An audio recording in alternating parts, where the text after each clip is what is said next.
الحمدللہ رب العالمین والصلاة والسلام علی نبیہ الصادق الامین محمد وعلی آلہ وصحبہ اجمعین ومن تبعہم بإحسان الی یوم الدین۔ السلام علیکم ورحمۃ اللہ وبرکاتہ۔ انشاءاللہ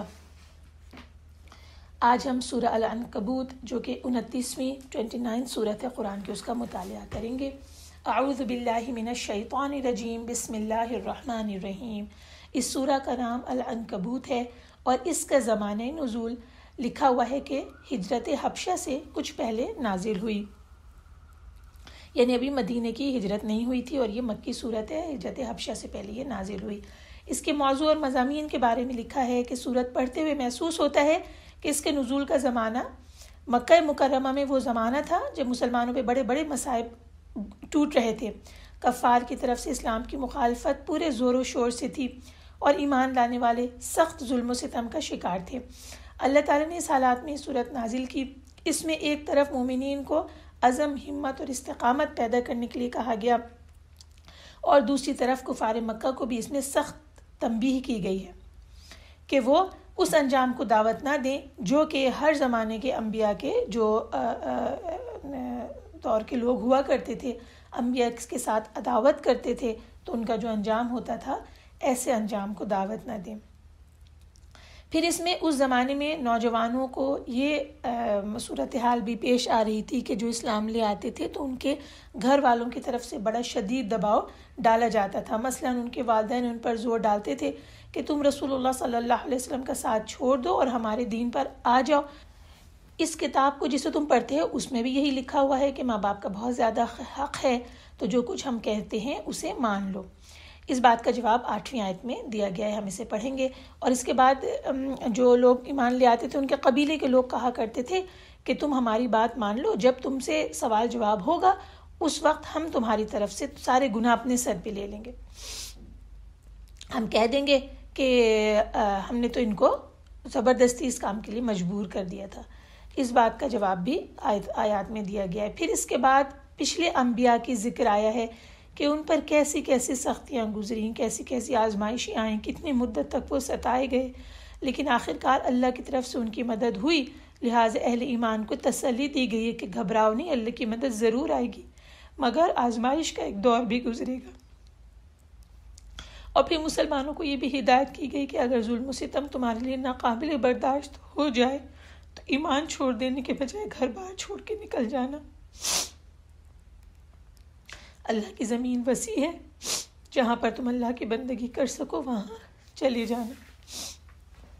تو یہ سخت حالات میں نازل ہونے والی صورت ہے۔ آئیے اب ہم اس صورت کے مضامین پہ نگاہ ڈالتے ہیں اور دیکھیے کہ پہلی ہی آیت جو ہے اس حکم سے، اس بات سے شروع ہو رہی ہے کہ آزمائش اللہ کی طرف سے کیوں آتی ہے اور اس کا مقصد کیا ہے۔ آئیے پڑھتے ہیں۔ اعوذ باللہ من الشیطان الرجیم، بسم اللہ الرحمن الرحیم۔ الف لام میم۔ کیا لوگوں نے یہ سمجھ رکھا ہے کہ وہ صرف یہ کہنے پر چھوڑ دیے جائیں گے کہ ہم ایمان لائے اور انہیں آزمایا نہیں جائے گا؟ اور ہم نے ان لوگوں کو آزمایا ہے جو ان سے پہلے تھے، چنانچہ اللہ ان لوگوں کو ضرور ظاہر کرے گا جنہوں نے سچ بولا، اور وہ ضرور ظاہر کرے گا ان کو جو جھوٹے ہیں۔ کیا جو لوگ برے عمل کرتے ہیں انہوں نے یہ سمجھ رکھا ہے کہ وہ ہم سے بچ کر نکل جائیں گے؟ بہت برا ہے وہ فیصلہ، بہت برا ہے جو وہ فیصلہ کرتے ہیں۔ جو شخص اللہ سے ملاقات کی امید رکھتا ہے وہ جان لے کہ بلا شبہ اللہ کا وعدہ ضرور آنے والا ہے اور وہ خوب سننے والا، خوب جاننے والا ہے۔ اور جو شخص جہاد کرے تو بس وہ اپنے ہی فائدے کے لیے جہاد کرتا ہے، بے شک اللہ تمام جہاں والوں سے بے نیاز ہے۔ اور جو لوگ ایمان لائے اور انہوں نے نیک عمل کیے ہم ان سے ان کی برائیاں ضرور مٹا دیں گے، اور جو عمل وہ کرتے رہے ہم انہیں ضرور ان کی بہترین جزا دیں گے۔ 7 نمبر آیت تک ابھی ہم نے پڑھا ہے۔ اس میں ہم دیکھتے ہیں کہ مومنوں کی آزمائش اور آزمائش کا مقصد ابتدائی آیت میں ایسو حروف مقطعات والی جو آیت گزری تو اس کے بعد دوسری ہی آیت میں یہ بات بتا دی گئی کہ کیا لوگ یہ خیال کیے ہوئے ہیں کہ صرف یہ کہنے سے کہ ہم ایمان لے آئے چھوڑ دیے جائیں گے اور ان کو آزمایا نہیں جائے گا۔ لکھا ہے کہ اس میں استفہام انکاری ہے۔ اس کا معنی کیا ہے کہ ایک سوال پوچھا گیا ہے اور اس سوال کا جواب معلوم ہے، اور معلوم جواب کیا ہے کہ ایسا نہیں ہوگا۔ معنی کیا ہے کہ اللہ سبحانہ و تعالیٰ اپنے مومن بندوں کو آزمائش کے بغیر نہیں چھوڑیں گے۔ اب ہم دیکھتے ہیں کہ حدیث میں کیا الفاظ آئے ہیں۔ لکھا ہے، حدیث کے الفاظ شروع ہوتے ہیں، سب سے سخت آزمائش انبیاء کرام کی ہوتی ہے، پھر صالحین کی، اور پھر اس کی جو ان کے زیادہ مشابہ ہوگا۔ آدمی کی آزمائش اس کے دین کے مطابق ہوتی ہے، اگر اس کے دین میں مضبوطی ہو تو اس کی آزمائش میں بھی اضافہ کر دیا جاتا ہے۔ یہاں پہ حدیث کے الفاظ ختم ہوتے ہیں۔ اسی طرح سورہ آل عمران میں یہ لکھا ہے، یا تم نے گمان کر لیا کہ تم جنت میں داخل ہو جاؤ گے، حالانکہ ابھی اللہ نے تم میں سے ان لوگوں کو جانا ہی نہیں جنہوں نے جہاد کیا، اور یہ کہ وہ صبر کرنے والوں کو جان لے۔ یہاں قرآن کی آیت کے الفاظ ختم ہوئے۔ اس کے بعد سورہ بقرہ میں یہ لکھا ہوا ہے، کیا تم یہ خیال کرتے ہو کہ یوں ہی بہشت میں داخل ہو جاؤ گے، اور ابھی تم کو ان لوگوں کی سی مشکلوں تو پیش آئی ہی نہیں جو پہلے گزرے، ان کو بڑی بڑی سختیاں اور تکلیفیں پہنچیں، اور وہ صعوبتوں میں ہلا ہلا دیے گئے، یہاں تک کہ پیغمبر اور مومن لوگ جو ان کے ساتھ تھے پکار اٹھے کہ اللہ کی مدد کب آئے گی، آگاہ رہو یقیناً اللہ کی مدد قریب ہے۔ سورہ بقرہ آیت نمبر 214 یہاں ختم ہوئی۔ تو یہ تینوں جگہوں سے، ایک حدیث اور دو قرآن کے مقامات سے یہی بات بیان ہو گئی کہ اللہ تعالیٰ کو معلوم ہو جائے کہ جو دعوی ایمان میں سچے لوگ ہیں ان کے بارے میں بھی، اور جو دعوی ایمان میں جھوٹے لوگ ہیں ان کے بارے میں بھی معلوم ہو جائے۔ اللہ سبحانہ و تعالیٰ کو تو سب کچھ خبر ہے، اسے تو علم ہے کہ کون دعوی ایمان میں سچا نکلے گا اور کون منافق ہوگا، کون جھوٹا نکلے گا، لیکن یہ بات لوگوں ہی کے سامنے واضح ہونا ہے۔ اچھا، اب اہل ایمان کے اوپر جو یہ آزمائش آ رہی ہے اور جو جھوٹے لوگ ہیں وہ بڑے آرام سے بچ کے نکل رہے ہیں، ان کے بارے میں بھی یہ بتا دیا گیا، کیا جو لوگ برے عمل کرتے ہیں انہوں نے یہ سمجھ رکھا ہے کہ وہ ہم سے بچ کر نکل جائیں گے؟ بہت برا ہے وہ فیصلہ جو یہ کرتے ہیں، تو وہ بھی بچ کے نکلنے والے نہیں ہیں۔ اگر اہل ایمان کو آزمائش آ رہی ہے جس میں کہ منافق اور مومنین الگ ہو رہے ہیں، کھرا اور کھوٹا الگ ہو رہا ہے، تو وہ لوگ جو سرے سے دار ایمان میں داخل نہیں ہوئے وہ بھی یہ خیال نہ کریں کہ وہ فتنہ امتحان سے بچ جائیں گے، بلکہ ان کو جو سزا ملے گی وہ ایسا عذاب ہوگا جو دنیا کی آزمائش کی بنسبت بہت زیادہ سخت ہوگا۔ اور پھر وہ افراد جو دنیا میں اللہ تعالیٰ کی راہ میں جہاد کر رہے ہیں اور وہ مشکلیں اٹھا رہے ہیں، ان کے لیے بھی اللہ تعالیٰ نے بتا دیا کہ وہ اپنے ہی فائدے کے لیے یہ کر رہے ہیں، اور جو کچھ بھی نیک عمل وہ کر رہے ہیں اللہ تعالیٰ ان سے ان کی برائیاں مٹا دے گا اور اس کی بہترین جزا انہیں عطا کرے گا۔ اب ہم آیات 8 سے لے کے انشاءاللہ 13 تک کا ترجمہ پڑھتے ہیں۔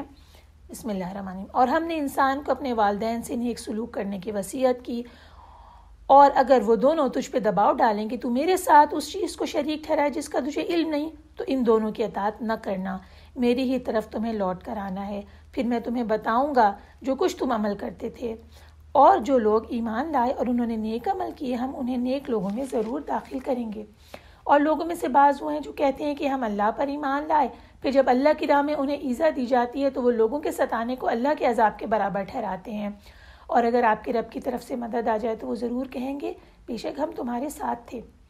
کیا جو کچھ جہاں والوں کے سینوں میں ہے اللہ اسے خوب جاننے والا نہیں؟ اور اللہ انہیں ضرور ظاہر کرے گا جو ایمان لائے، اور وہ منافقوں کو بھی ضرور ظاہر کرے گا۔ اور جن لوگوں نے کفر کیا انہوں نے ایمان والوں سے کہا تم ہمارے راستے کی پیروی کرو، ہم تمہارے گناہ اٹھا لیں گے، حالانکہ وہ ان کے گناہوں میں سے کچھ بھی نہیں اٹھائیں گے، بے شک وہ جھوٹے ہیں، اور یقیناً وہ اپنے بوجھ اور اپنے بوجھوں کے ساتھ کئی اور بوجھ ضرور اٹھائیں گے، اور جو کچھ وہ جھوٹ گھڑتے رہے روز قیامت ان کے متعلق ان سے ضرور پوچھا جائے گا۔ یہاں پہ ہم رکتے ہیں اور تشریح کی طرف نگاہ ڈالتے ہیں۔ دیکھیے، سب سے پہلے جو ہم نے آیات کا مجموعہ پڑھا اس میں کیا بات آئی کہ ہم نے انسان کو اپنے والدین سے نیک سلوک کی وصیت کی۔ اللہ تعالیٰ نے متعدد مقامات پہ نیک سلوک کی طرف توجہ دلائی ہے، حکم دیا ہے۔ اللہ نے توحید کے ساتھ مضبوطی سے وابستہ رہنے کے بعد سب سے پہلا حکم جو دیا ہے وہ والدین سے حسن سلوک کا ہے۔ والدین انسان کے وجود کا سبب ہے، اس دنیا میں لانے کا باعث ہے، لہٰذا انسان کے لیے فرض ہے کہ وہ ان کے ساتھ حسن سلوک کرے۔ باپ نے اس کی ضروریات کے لیے خرچ کیا، ماں نے اسے محبت شفقت سے پروان چڑھایا، بہت ساری جگہوں پہ اللہ تعالیٰ کے یہ کام آپ کو ملیں گے۔ لیکن ساتھ ساتھ اگلی جو آیت کا ٹکڑا ہے وہ کیا کہہ رہا ہے؟ اگر تیرے ماں باپ تیرے در پہ ہوں کہ تو میرے ساتھ کسی کو شریک بنائے جس کی حقیقت کی تجھے واقفیت نہیں، تو ان کا کہنا نہ ماننا۔ اب اس کی تشریح دیکھتے ہیں۔ یہاں لکھا ہوا ہے کہ جب والدین مشرک ہوں اور ان کی خواہش ہو کہ ان کے دین کی پیروی اختیار کر لی جائے، تو اس صورت میں ایک مومن کو کیا کرنا ہے کہ ان کے حکم کی پیروی نہیں کرنی ہے، اس سلسلے میں ان کی کوئی بات نہیں ماننی ہے، لیکن والدین کے ساتھ حسن سلوک اور صبر کے ساتھ اپنے دین کے اوپر قائم رہنا ہے۔ یعنی والدین اگر شرک کا حکم دیں، اور اسی ذیل میں یہ بات بھی آ جاتی ہے کہ اگر مومن والدین ہیں لیکن وہ معصیت کا حکم دے رہے ہیں، اللہ تعالیٰ کے حکم کی خلاف ورزی کا حکم دے رہے ہیں، تو پھر بھی ان کی بات کی اطاعت نہیں کرنی ہے، کیونکہ رسول پاک صلی اللہ علیہ وسلم کا حکم ہے لا طاعۃ لأحد فی معصیۃ اللہ تبارک و تعالی، یعنی اللہ کی نافرمانی میں کسی کی اطاعت نہیں ہے۔ اس آیت کی شان نزول میں حضرت سعد بن ابی وقاص رضی اللہ عنہ کا واقعہ آتا ہے۔ آئیے اس واقعے کو پڑھتے ہیں۔ حضرت سعد خود روایت کرتے ہیں کہ میرے بارے میں 4 آیات نازل ہوئی ہیں۔ پھر وہ کہتے ہیں کہ میری والدہ ام سعد نے مجھے کہا کیا اللہ تعالیٰ نے تمہیں نیکی کا حکم نہیں دیا؟ اللہ کی قسم میں نہ کھانا کھاؤں گی نہ پانی پیوں گی حتیٰ کہ مر جاؤں گی یا تم کفر اختیار کر لو گے۔ سعد نے بیان کیا کہ میری والدہ کو جب گھر والے کھانا کھلانا چاہتے تھے تو زبردستی اس کے منہ کو کھلواتے تھے، تو اس موقع پر میرے بارے میں یہ آیت نازل ہوئی اور ہم نے انسان کو اپنے ماں باپ کے ساتھ نیک سلوک کرنے کا حکم دیا۔ اگر تیرے ماں باپ تیرے درپے ہوں کہ تو میرے ساتھ کسی کو شریک بنا جس کی حقیقت سے تجھے واقفیت نہیں، تو ان کا کہنا نہ مان۔ یہاں یہ ختم ہوتی ہے حدیث۔ تو آپ یہ دیکھیے کہ کتنی بڑی آزمائش تھی، اور ہر زمانے میں جب کسی نے دین اختیار کیا تو اس کی ملت کے لوگوں نے اس کے ساتھ جو سلوک کیا اس کے لیے وہ کتنی بڑی آزمائش ہوتی ہے۔ اور آگے پھر یہ بات آ گئی وَلَا يَعْلَمَنَّ اللَّهُ الَّذِينَ آمَنُوا وَلَا يَعْلَمَنَّ الْمُنَافِقِينَ، اور اللہ ان کو ضرور معلوم کرے گا جو سچے مومن ہیں، اور منافقوں کو بھی معلوم کر لے گا۔ یعنی اللہ تعالیٰ یہ جو رنج، راحت، پریشانی ان سب کے ساتھ آزمائے گا تاکہ مومنوں اور منافقوں میں تمیز ہو جائے، کیونکہ آزمائش کے وقت جو منافق ہوگا وہ آزمائش میں لڑکھڑا جائے گا، کیونکہ اللہ تعالیٰ نے بتا دیا کہ اللہ کی راہ میں انہیں عزت دی جاتی ہے، تو لوگوں کے ستانے کو اللہ کے عذاب کی مانند ٹھہراتے ہیں، یعنی اللہ کے عذاب کو بھگتنے کے لیے تیار ہو جاتے ہیں اور لوگوں کے اس عذاب سے جان چھڑانے کی کوشش کرتے ہیں۔ لیکن اس کے برعکس جب اللہ کی مدد آ جاتی ہے تو پھر وہ اہل ایمان کے ساتھ آ کے مل جاتے ہیں اور کہتے ہیں کہ ہم تو آپ کے ہی ساتھ تھے۔ تو اس طرح منافقین کے جھوٹ کا پول ان آزمائشوں کے اندر کھل جاتا ہے۔ اب ہم آیات کی ان مجموعے کی آخری آیت کی طرف آ جائیں جو آیت نمبر 13 ہے۔ یہ ان لوگوں کے بیان کے ان اہل قریش کے بارے میں ہے جو آ کر مومنین سے یہ کہا کرتے تھے کہ تم اپنے آبائی دین کی طرف لوٹ آؤ، کیونکہ یہی صحیح بات ہے، صحیح دین ہے، اور اگر یہ دین صحیح نہیں ہوا اور جو تم بات کہتے ہو وہ صحیح ہوئی اور تم اس کے نتیجے میں گناہ گار ہوئے، تو پھر بھی فکر نہ کرنا، تمہارے ذمے جو گناہ ہوں گے وہ ہم اپنے سر لے لیں گے، اپنی گردنوں پر اٹھا لیں گے۔ یہاں اس کا بالکل 2 ٹوک جواب دے دیا گیا کہ قیامت کے روز وہ اپنے بوجھ بھی اٹھائیں گے اور دوسروں کے بوجھ بھی اٹھائیں گے، اور جو کچھ یہ کہتے ہیں یہ بالکل جھوٹ ہے۔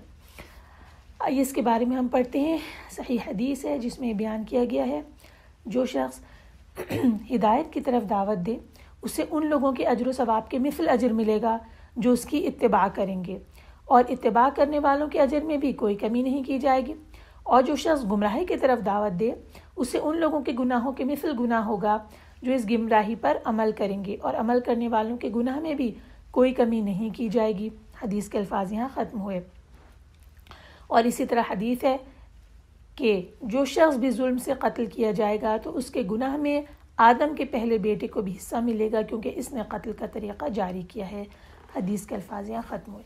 کیا اس سے پتہ چلا کہ وہ شخص جو نیکی کی طرف بلائے گا اور دوسرے لوگ اس کو فالو کریں گے تو ان کی نیکیوں کا اجر و ثواب بھی یہ پائے گا، اور وہ لوگ بھی پائیں گے جو کہ چلیں گے اس راستے پہ، اور اسی طرح گناہ کی طرف دعوت دینے والا گناہ گاروں کے گناہ میں سے بھی حصہ پائے گا۔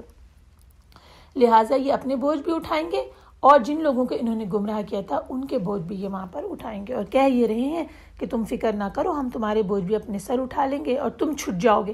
تو یہ بتا دیا گیا کہ ایسا بالکل بھی نہیں ہوگا۔ اس بارے میں 2 طویل احادیث ہیں، آئیے ان کا مطالعہ کرتے ہیں۔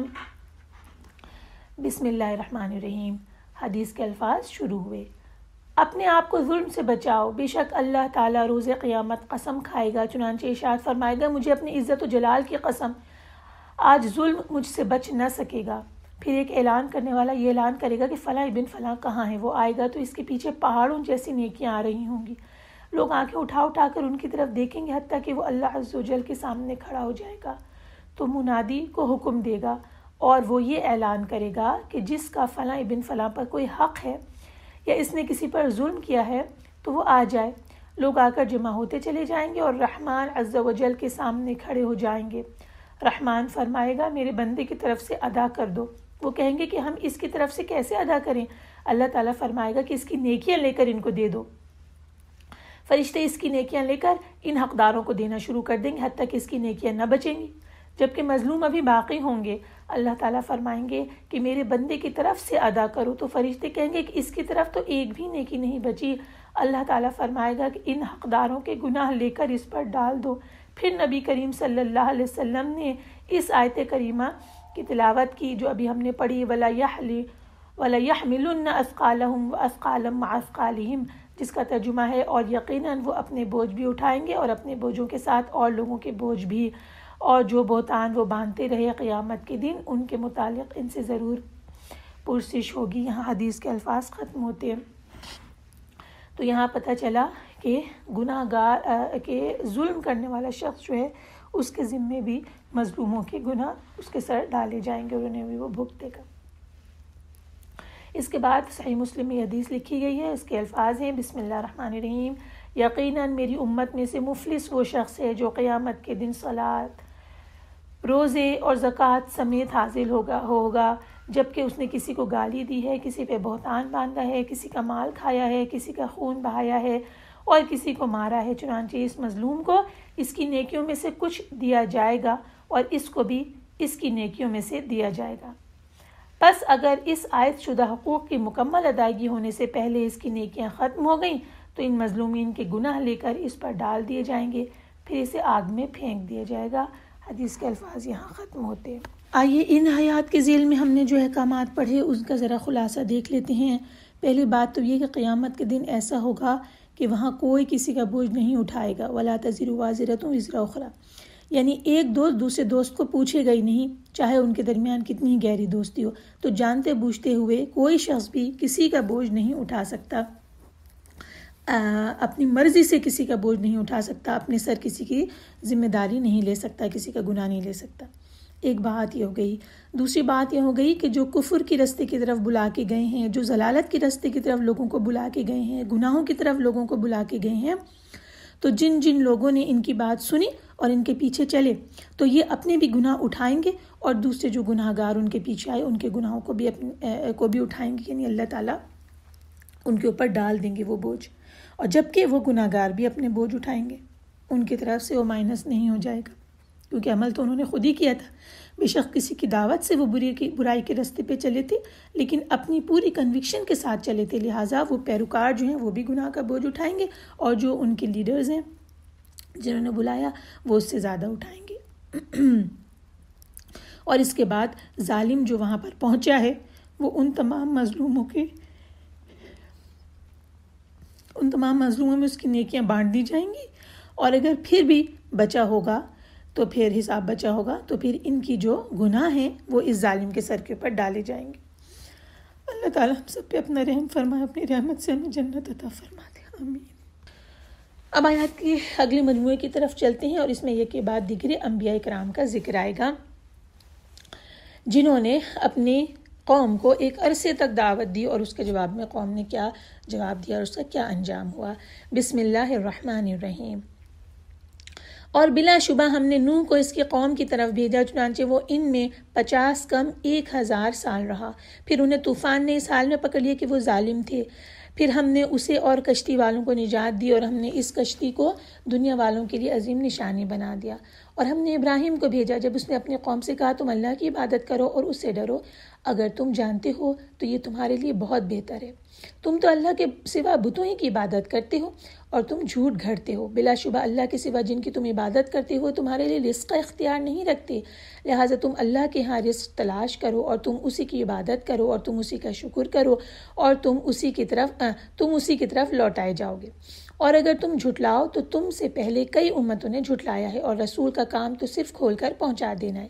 کیا انہوں نے دیکھا نہیں کہ اللہ مخلوق کو پہلی بار کیسے پیدا کرتا ہے پھر وہ اسے لوٹائے گا، بلا شبہ یہ اللہ پر بہت آسان ہے۔ کہہ دیجئے تم زمین میں سیر کرو، پھر دیکھو اس نے مخلوق پہلی بار کیسے پیدا کی، پھر اللہ ہی اسے دوسری بار پیدا کرے گا۔ بلا شبہ اللہ ہر چیز پہ خوب قادر ہے، وہ جسے چاہے عذاب دے گا اور جس پر چاہے رحم کرے گا، اور تم اسی کی طرف لوٹائے جاؤ گے۔ ربنا لا تقتلنا بغضبک ولا تهلكنا بعذابک وعافنا قبل ذلك۔ اور تم اللہ کو نہ زمین میں عاجز کرنے والے ہو اور نہ آسمانوں میں، اور تمہارے لیے اللہ کے سوا نہ کوئی دوست ہے اور نہ کوئی مددگار۔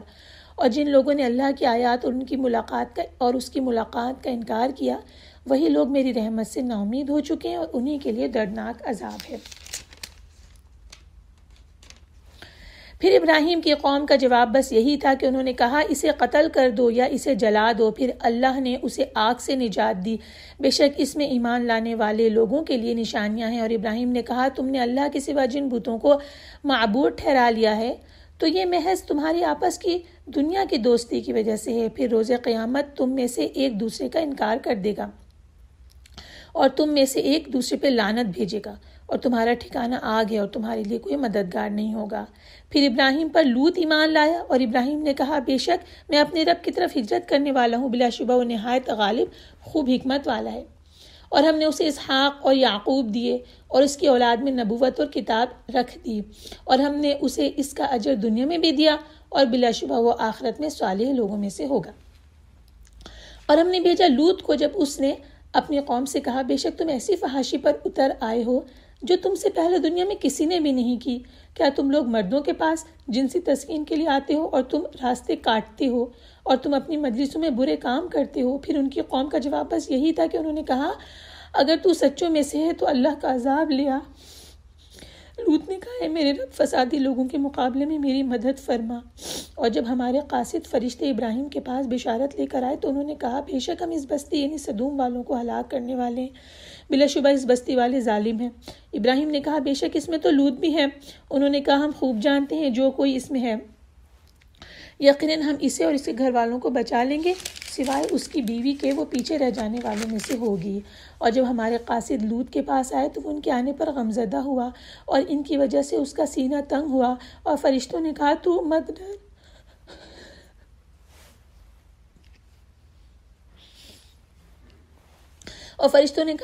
ڈر، اور مت غم کھا، بلا شبہ ہم تجھے اور تیرے گھر والوں کو نجات دینے والے ہیں، سوائے تیری بیوی کے وہ پیچھے رہ جانے والوں میں سے ہے۔ بے شک ہم اس بستی والوں پر ان کے فسق کی وجہ سے آسمان سے عذاب نازل کرنے والے ہیں، بلا شبہ ہم نے اس بستی کو ان لوگوں کے لیے بطور کھلی نشانی چھوڑ رکھا ہے جو عقل رکھتے ہیں۔ اللہ پاک سے دعا ہے کہ اللہ تعالیٰ ان تمام بستیوں کے جو قصے ہیں ان میں جو عبرت ہے وہ عبرت حاصل کرنے والا بنائے، اور کھلی آنکھوں کے ساتھ ہمیں ان قصوں کو پڑھنے والا بنائے، آمین۔ ابھی تک ہم نے آیت نمبر 35 تک آپ کے سامنے ترجمہ پیش کیا تھا۔ اب ہم آگے چلتے ہیں، دوبارہ آیت کے ترجمے کی طرف آتے ہیں۔ بسم اللہ الرحمن الرحیم۔ اور ہم نے مدین کی طرف ان کے بھائی شعیب کو بھیجا تو اس نے کہا اے میری قوم اللہ کی عبادت کرو اور یوم آخرت کی امید رکھو، اور تم زمین میں فساد کرتے نہ پھرو۔ پھر انہوں نے اسے جھٹلایا تو انہیں زلزلے نے آن پکڑا، پھر وہ اپنے گھروں میں اوندھے پڑے رہ گئے۔ اور عاد اور سمود کو بھی ہم نے ہلاک کیا، اور یہ بات تمہارے لیے ان کے تباہ شدہ مساکن سے واضح ہو چکی ہے، اور شیطان نے ان کے اعمال ان کے لیے مزین کر دیے تھے، پھر اس نے انہیں سیدھی راہ سے روک دیا، حالانکہ وہ سمجھ بوجھ والے تھے۔ اور قارون اور فرعون اور حامان کو بھی ہلاک کر دیا، اور بلا شبہ ان کے پاس موسیٰ کھلی نشانیاں لے کر آئے، پھر بھی انہوں نے زمین میں تکبر کیا، اور وہ عذاب سے بچ کر نکل جانے والے نہ تھے۔ پھر ہم نے ہر ایک کو اس کے گناہ پہ پکڑا، چنانچہ ان میں سے کوئی تو وہ تھے جن پر ہم نے پتھراؤ کرنے والی آندھی بھیجی، اور ان میں سے کوئی وہ تھے جنہیں چنگھاڑ نے آن پکڑا، اور ان میں سے کوئی وہ تھے جنہیں ہم نے زمین میں دھنسا دیا، اور ان میں سے کوئی وہ تھے جنہیں ہم نے غرق کر دیا، اور اللہ ان پہ ظلم کرنے والے نہیں تھا بلکہ وہ خود ہی اپنے آپ پر ظلم کرتے تھے۔ آیت نمبر 40 تک کا ترجمہ ہم نے پڑھا، یہاں تھوڑی دیر رکتے ہیں اور خود اپنے دلوں میں اپنے رب سے توبہ اور استغفار کرتے ہیں اور ان آیات عذاب کے بعد اپنے رب کے آگے رجوع کرتے ہیں۔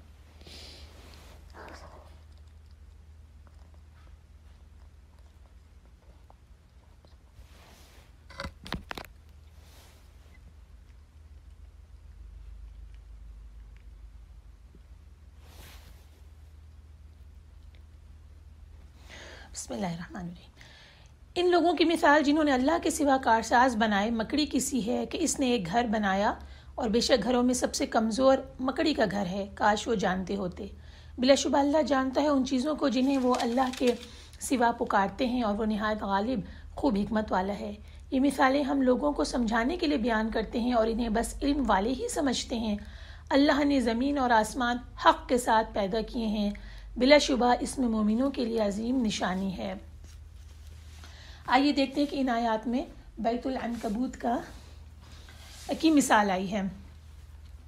لکھا ہوا ہے کہ مشرکین نے اللہ کے سوا جو معبود بنا رکھے ہیں اور جن سے وہ مدد مانگتے ہیں، فتح مانگتے ہیں، رزق کی امید رکھتے ہیں اور اپنی دعائیں مانگتے ہیں، شدید مشکلات کے اندر ان کی طرف رجوع کرتے ہیں، ان کے دامن سے وابستہ ہو جاتے ہیں، یہ ساری کی ساری باتیں جو ہیں یہ ایک مثال کے اندر بیان فرما دی کہ یہ اتنا ضعیف اور اتنا کمزور سہارا انہوں نے پکڑا ہے جیسے مکڑی کا جالا۔ یعنی جس طرح مکڑی کا جالا یا مکڑی کا جو گھر ہوتا ہے، ہم سب کو معلوم ہے کہ وہ جس چیز سے وہ بناتی ہے نہایت بودا، کمزور، ناپائیدار ہوتا ہے، ذرا سا ہاتھ لگائیں اور وہ ٹوٹ پھوٹ جاتا ہے۔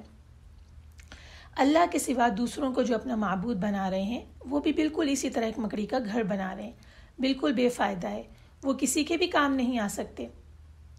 جو سہارے وہ پکڑ رہے ہیں وہ بھی مکڑی کے جالے کی طرح ناپائیدار سہارے ہیں، اور اگر یہ سہارے فائدہ پہنچانے والے ہوتے، نفع بخش ہوتے، تو یہ جو ابھی پیچھے پوری قوموں کی حالات گزرے ہیں، گزشتہ قوموں کو تباہی سے نہ بچا لیتے۔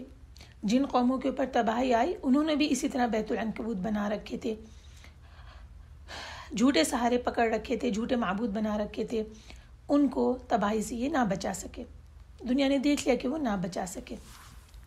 تو اس مثال کے ذریعے سے سمجھایا گیا ہے کہ وہ سہارا جو مومن تھامتا ہے وہ کتنا مضبوط ہوتا ہے، اور جو مشرک تھامتا ہے وہ کتنا زیادہ کمزور ہوتا ہے۔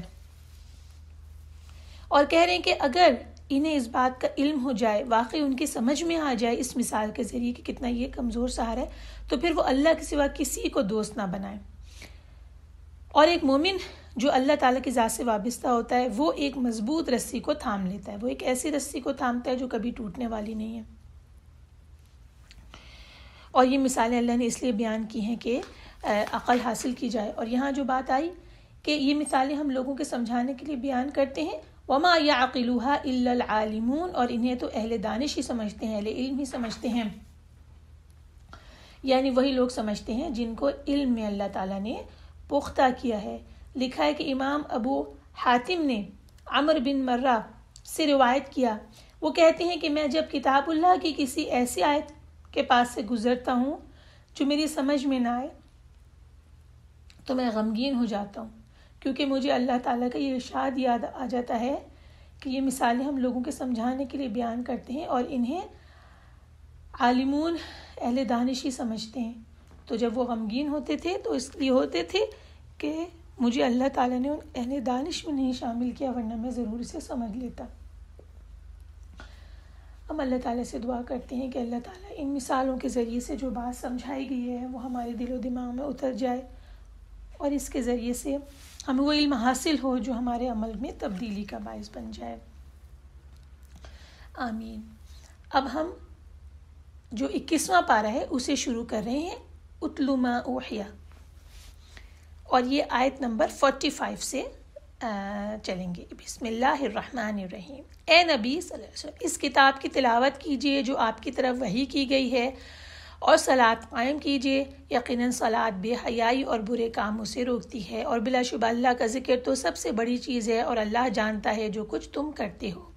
اور تم اہل کتاب سے احسن انداز ہی سے بحث و تکرار کرو، سوائے ان لوگوں کے جو ان میں سے ظالم ہیں، اور تم ان سے کہو ہم اس کتاب پر ایمان لائے ہیں جو ہماری طرف نازل کی گئی اور جو تمہاری طرف نازل کی گئی، اور ہمارا معبود اور تمہارا معبود ایک ہی ہے اور ہم اسی کے فرما بردار ہیں۔ اے نبی، جیسے پہلے نبیوں پر کتابیں نازل کی، اسی طرح ہم نے آپ کی طرف یہ کتاب نازل کی ہے، تو اس قرآن پر وہ لوگ ایمان لاتے ہیں جنہیں ہم نے اس سے پہلے کتاب دی، اور ان اہل مکہ میں سے بھی بعض اس پر ایمان لاتے ہیں اور ہماری آیات کا انکار تو کافر ہی کرتے ہیں، اور آپ اس یعنی قرآن سے پہلے کوئی کتاب نہیں پڑھتے تھے اور نہ اپنے دائیں ہاتھ سے لکھتے تھے۔ اگر ایسا ہوتا تو باطل پرست یقیناً شک کر سکتے تھے، بلکہ یہ قرآن تو واضح آیات ہیں، ان لوگوں کے سینوں میں محفوظ ہیں جنہیں علم دیا گیا ہے، اور ظالم لوگ ہی ہماری آیات کا انکار کرتے ہیں۔ اور انہوں نے کہا اس پر اس کے رب کی طرف سے معجزے کیوں نہیں اتارے گئے؟ اے نبی، آپ کہہ دیجئے بس معجزے تو اللہ کے پاس ہیں، اور میں تو محض ایک کھلم کھلا ڈرانے والا ہوں۔ کیا انہیں یہ نشانی کافی نہیں کہ بے شک ہم نے آپ پر یہ کتاب نازل کی جو ان پر پڑھی جاتی ہے؟ بلا شبہ اس میں ان لوگوں کے لیے رحمت اور نصیحت ہے جو ایمان لاتے ہیں۔ آپ کہہ دیجئے میرے اور تمہارے درمیان اللہ بطور گواہ کافی ہے، آسمانوں اور زمین میں جو کچھ ہے وہ اسے جانتا ہے، اور جو لوگ باطل پر ایمان لائے اور انہوں نے اللہ کے ساتھ کفر کیا وہی خسارہ پانے والے ہیں۔ اب ہم نے آیت نمبر 52 تک پڑھا ہے، آئیے ہم اس کی تشریح کی طرف چلتے ہیں۔ آیت نمبر 45 میں سب سے پہلے یہ حکم آیا کہ جو کتاب آپ کی طرف وحی کی گئی ہے اس کی تلاوت کیجیے۔ قرآن کریم کی تلاوت کے بہت سارے مقاصد ہیں۔ قرآن کریم کی تلاوت اجر و ثواب کے لیے کیے جائے، پھر اس کے بعد اس کے معنی اور مطالب پر غور کیا جائے، پھر اس کے بعد اس کی تعلیم دی جائے، اس کی تدریس کی جائے، اس کے مطابق واعظ و نصیحت کی جائے۔ یہ سب چیزیں تلاوت میں آ گئیں، اور اس کے بعد قرآن پاک کی حکم کے اوپر عمل کیا جائے، یہ اس تلاوت کے تقاضوں میں شامل ہو گیا۔ یہ حکم آیا، اور اس کے بعد صلاح کا حکم آیا کہ اللہ تعالیٰ کے ساتھ بندے کا جو خصوصی تعلق ہے وہ اس صلاح کے ذریعے قائم ہوتا ہے، اور پھر یہ صلاح جو ہے وہ انسان کو بے حیائی اور برے کاموں سے روکتی ہے۔ صلاح قائم کیجیے، یقیناً صلاح بے حیائی اور برے کاموں سے روکتی ہے۔ لکھا ہوا ہے کہ رسول اللہ صلی اللہ علیہ وسلم رات کو تنہائی میں تہجد کی صلاۃ ادا کیا کرتے تھے، کیونکہ رسول اللہ صلی اللہ علیہ وسلم کے ذمہ جو عظیم کام تھا اس کے لیے آپ کو اللہ تعالیٰ کی مدد کی بہت زیادہ ضرورت تھی، اور جب نبی پاک صلی اللہ علیہ وسلم کو کوئی اہم مرحلہ درپیش ہوتا تو آپ صلاۃ کا اہتمام کیا کرتے تھے۔ تو اس کے ذریعے سے انسان کو وہ ہمت حاصل ہوتی ہے جو وہ بڑے کام کرنے کے لیے اٹھ کے کھڑا ہوتا ہے۔ پھر اس کے بعد جو آیا کہ بے حیائی اور برائی کو روکنے کا سبب بنتی ہے، اس کے بارے میں مختلف باتیں آتی ہیں کہ جب صلاح ادا کرنے والے کب بے حیائی اور فحش سے رکیں گے۔ لکھا ہے کہ جس طرح ایک دوا کو پابندی کے ساتھ استعمال کیا جائے، ان طریقوں کے ساتھ اور ان شرائط کو پورا کیا جائے تو جو ڈاکٹر بتائے، تبھی اس دوا سے فائدہ ہوگا۔ وہ پرہیز کیے جائیں جو کہ اس دوائی کے اثرات کو زائل کرنے والی چیزیں ہوں، ان سے پرہیز بھی کیا جائے۔ بالکل یہی مثال ہے کہ جو شخص صلاۃ ادا کرتا ہے، ایک تو یہ کہ اس کے تمام شرط کو، شروط صلاۃ اور اس کے سارے آداب ہیں، ان کو ملحوظ رکھا جائے، یہ صلاح کی قبولیت کے لیے ضروری ہیں۔ پھر اخلاص نیت ہو دل کے اندر، اور پھر اس نے طہارت کا پورا اہتمام کیا ہو۔ پھر جب صلاۃ ادا کرے تو دوسری طرف توجہ اس کی کہیں اور نہ جائے، اور باجماعت اوقات مقررہ پر اپنی نماز کا اہتمام کرے۔ جب صلاۃ ادا کرنا شروع کر دے تو اس میں جتنے ارکان ہیں نماز کے، ان تمام کو ادا کرے، جیسے قرات ہے، رکوع ہے، قومہ ہے، سجدہ ہے وغیرہ۔ پھر اس کے اندر اطمینان ہو، اعتدال اور اطمینان ہو نماز میں، اور خشوع اور خضوع ہو۔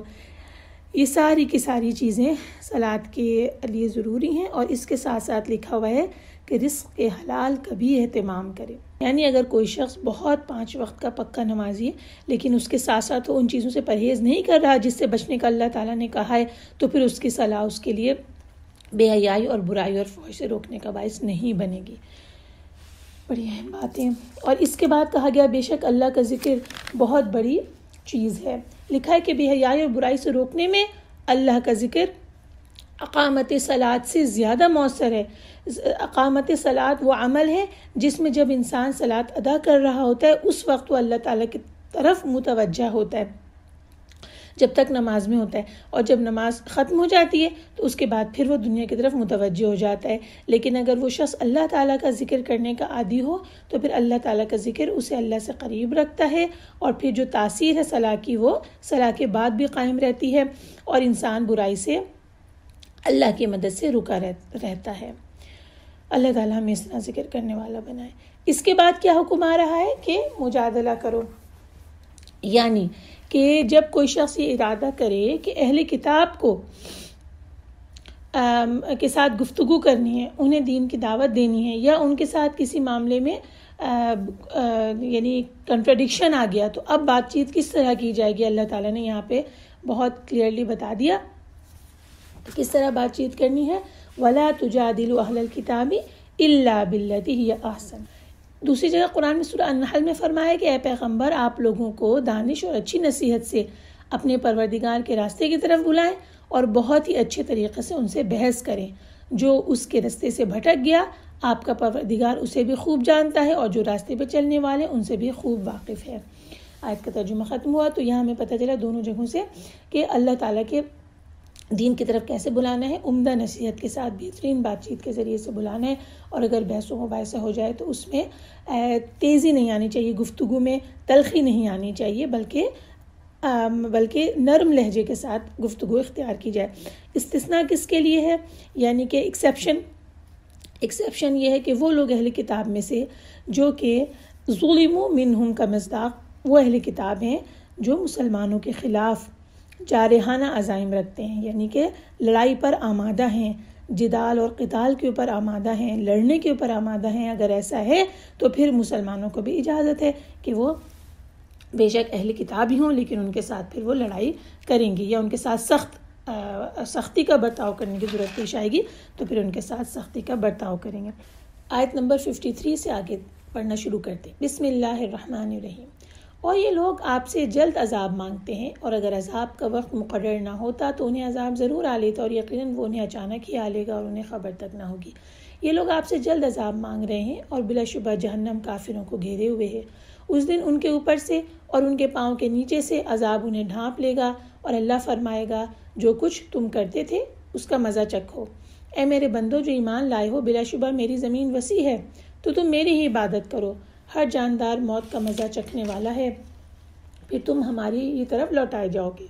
جو لوگ ایمان لائے اور انہوں نے نیک عمل کیے، ہم انہیں جنت کے بالا خانوں میں ضرور جگہ دیں گے، ان کے نیچے نہریں جاری ہوں گی، وہ ان میں ہمیشہ رہیں گے۔ نیک عمل کرنے والوں کا اجر بہت اچھا ہے، جن لوگوں نے صبر کیا اور وہ اپنے رب ہی پر توکل کرتے ہیں۔ اور زمین پر چلنے والے کتنے ہی جانور ہیں جو اپنا رزق اٹھائے نہیں پھرتے، اللہ انہیں اور تمہیں بھی رزق دیتا ہے، اور وہ خوب سننے اور خوب جاننے والا ہے۔ اور بلا شبہ اگر آپ ان سے پوچھیں کہ آسمان اور زمین کس نے پیدا کیے اور کس نے سورج اور چاند خدمت پر لگائے، تو وہ ضرور کہیں گے اللہ نے۔ پھر وہ کہاں بہکائے جاتے ہیں۔ اللہ اپنے بندوں میں سے جس کے لیے چاہتا ہے رزق کشادہ کرتا ہے، اور جس کے لیے چاہتا ہے تنگ کر دیتا ہے۔ بلا شبہ اللہ ہر چیز کو خوب جانتا ہے۔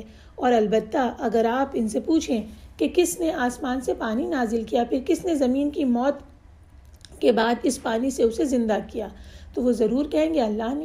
تو آپ کہہ دیجئے الحمدللہ، لیکن ان کے اکثر عقل سے کام نہیں لیتے، اور یہ دنیا کی زندگی ایک کھیل تماشے کے سوا کچھ نہیں، اور بلا شبہ دار آخرت ہی اصل زندگی ہے، کاش لوگ جانتے ہوتے۔ پھر جب وہ مشرکین کشتی میں سوار ہوتے ہیں تو خالص اللہ کی اطاعت کرتے ہوئے اسے پکارتے ہیں، پھر جب وہ انہیں خشکی کی طرف نجات دیتا ہے تو خشکی پر آتے ہی وہ شرک کرنے لگتے ہیں، تاکہ وہ اس نعمت کی ناشکری کریں جو ہم نے انہیں دی، اور تاکہ وہ مزے اڑائیں۔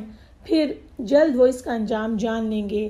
کیا انہوں نے دیکھا نہیں کہ بے شک ہم نے حرم مکہ کو پرامن بنایا ہے، جبکہ لوگ اس کے ارد گرد سے اچک لیے جاتے ہیں۔ کیا پھر وہ باطل پر ایمان لاتے ہیں اور اللہ کی نعمت کی ناشکری کرتے ہیں؟ اور اس شخص سے زیادہ ظالم کون ہے جس نے اللہ پر جھوٹ گھڑا، یا جب حق اس کے سامنے آیا تو اس نے اسے جھٹلا دیا؟ کیا ایسے کافروں کا ٹھکانہ جہنم میں نہیں ہے؟ اور جو لوگ ہماری راہ میں جہاد کریں ہم انہیں اپنی راہیں ضرور دکھاتے ہیں، اور یقیناً اللہ نیکی کرنے والوں کے ساتھ ہے۔ آیت نمبر 69 جس پہ سورہ العنکبوت اختتام پذیر ہوتی ہے، ہم نے ترجمہ پڑھ لیا۔ آئیے ہم آخری مجموعے کی تشریح کی طرف چلتے ہیں۔ اس میں سب سے پہلے یہی بات آ گئی تھی کہ جو بار بار عذاب کے لیے جلدی مچا رہے تھے کہ کب آئے گا وہ عذاب. اللہ نے بتا دیا کہ اس کا وقت تو مقرر ہے. اگر وقت مقرر نہ ہوتا تو ان کے پاس یہ آ چکا ہوتا, اور جب یہ آئے گا تو اس وقت انہیں بتایا نہیں جائے گا کہ وہ آنے والا ہے, بلکہ اچانک بے خبری میں ان کے پاس آ جائے گا. اور ایک بات اس میں یہ بھی بتائے گی کہ جس عذاب کے لیے بار بار یہ مطالبہ کر رہے ہیں, حیرت کی بات یہ ہے کہ ان کو تو عذاب نے گھیرا ہوا ہے, بس انہیں اس بات کی سمجھ نہیں آ رہی. یعنی کہ جہنم تو ان کو گھیرے ہی ہوئے ہے, اور یہ اس دنیاوی عذاب کی جلدی مچا رہے ہیں, مرنے کے بعد تو عذاب انہیں آنا ہی آنا ہے. تو جو چیز قریب ہے اسے یہ بہت دور سمجھ رہے ہیں. اور پھر یہ بھی بتا دیا کہ جب وہ آئے گا تو وہ کس طریقے کا ہوگا, کہ کوئی خوشی کا وہ دن نہیں ہوگا, بلکہ اوپر اور نیچے سے عذاب انہیں ڈھانپ رہا ہوگا. اور اس وقت اللہ تعالیٰ ان سے فرمائیں گا وَيَقُولُ ذُوقُوا مَا كُنْتُمْ تَعْمَلُونَ, یہ فرما دیا جائے گا کہ اپنے اس بدعمالی کا مزہ تم چکھو. اور اس کے بعد پھر یہ والی آیت آتی ہے کہ جس میں رسول اللہ صلی اللہ علیہ وسلم اور مومنین کو ایک اشارہ دیا جا رہا ہے ہجرت کے لیے. 56 سے لے کے 60 تک یہ جو آیات کا مجموعہ چلتا ہے, اس میں دیکھیں ہجرت کی طرف اشارہ ہے. سب سے پہلے یہ بات آئی کہ یا عبادی الذین آمنوا ان ارضی واسعۃ فإیایا فاعبدون. اب دیکھیے کہ اللہ تعالیٰ اپنے بندوں کو حکم دے رہے ہیں کہ جس علاقے میں بھی ان کے لیے یہ ممکن نہ ہو کہ اللہ تعالیٰ کی عبادت کر سکیں, تو وہاں سے ہجرت کر کے ایسی جگہ چلے جائیں. اللہ کی زمین کشادہ ہے, وہ ایسی جگہ چلے جائیں جہاں ان کے لیے یہ ممکن ہو کہ اللہ کی توحید کو اختیار کر سکیں, عبادت کر سکیں, دین کو قائم کر سکیں. کہا کہ اے میرے بندو جو ایمان لائے ہو, بے شک میری زمین فراخ ہے, کشادہ ہے, سو تم میری عبادت کرو. واسعتن یعنی کشادگی کے معنی میں آ گیا, وائڈ ہونا.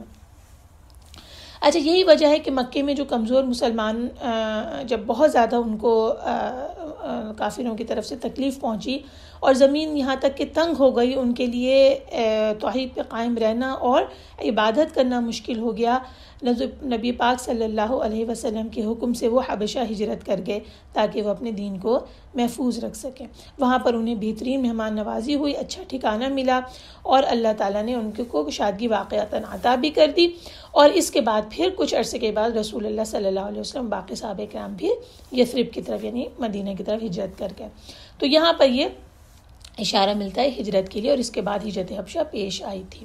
اس کے بعد آیت نمبر 57 جو آ رہی ہے, کل نفس ذائقۃ الموت ثم الینا ترجعون, ہر جاندار موت کا مزہ چکھنے والا ہے اور تم سب ہماری طرف لوٹائے جاؤ گے.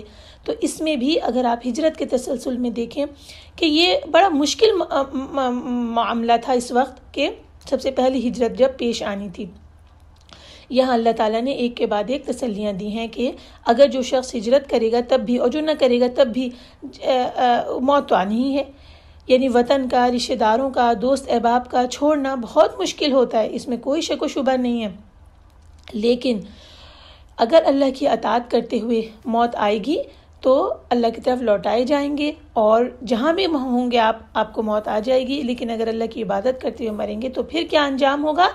آخرت کی نعمتوں کا, شاد کامیوں کا انجام ہوگا, جس کے بارے میں اگلی آیات آ رہی ہیں 58 اور 59 کہ جو لوگ ایمان لائے اور نیک عمل کیے ہم انہیں جنت کے ان بالا خانوں میں جگہ دیں گے جن کے نیچے چشمے جاری ہیں, اس میں وہ ہمیشہ رہیں گے اور بہترین اجر. یہ ساری باتیں پھر پیش آئیں گی. اور پھر کہا الذین صبروا وعلی ربہم یتوکلون, اس پہ اختتام ہوا کہ صبر کیا اور اپنے رب پر بھروسہ کیا. یعنی اہل جنت کی یہ جو ساری کی ساری مقامات ملیں گی, کن لوگوں کو ملیں گے؟ جو اپنے دین پہ مضبوطی سے قائم رہے. یہاں صبر بمعنی استقامت کے ہے. ہجرت کی تکلیفیں انہوں نے برداشت کی, اپنے اہل و عیال اور عزیز و اقربا کو انہوں نے چھوڑ دیا, اور ان کی دوری ان کو محض اللہ کی رضا کے لیے گوارا کر لیا. بڑا مشکل ہے ہجرت کرنا, کوئی آسان کام نہیں, لیکن وہ اللہ کے اوپر توکل کے ساتھ چل پڑے. اور اس زمانے کی ہجرت نہیں تھی, اس زمانے کی ہجرت جب کہ مکہ سے کبھی زندگی میں باہر ہی نہیں نکلے تھے, اور اس کے بعد حبشہ جانا تھا جس کا کہ انہیں کچھ علم ہی نہیں تھا, کچھ پتہ ہی نہیں تھا کہ اس زمین میں کیا ہوتا ہے, کون لوگ ہوتے ہیں, کیسے لوگ ہوتے ہیں, پانی کے راستے جانا, جو سفر انہوں نے کبھی کیا ہی نہیں تھا.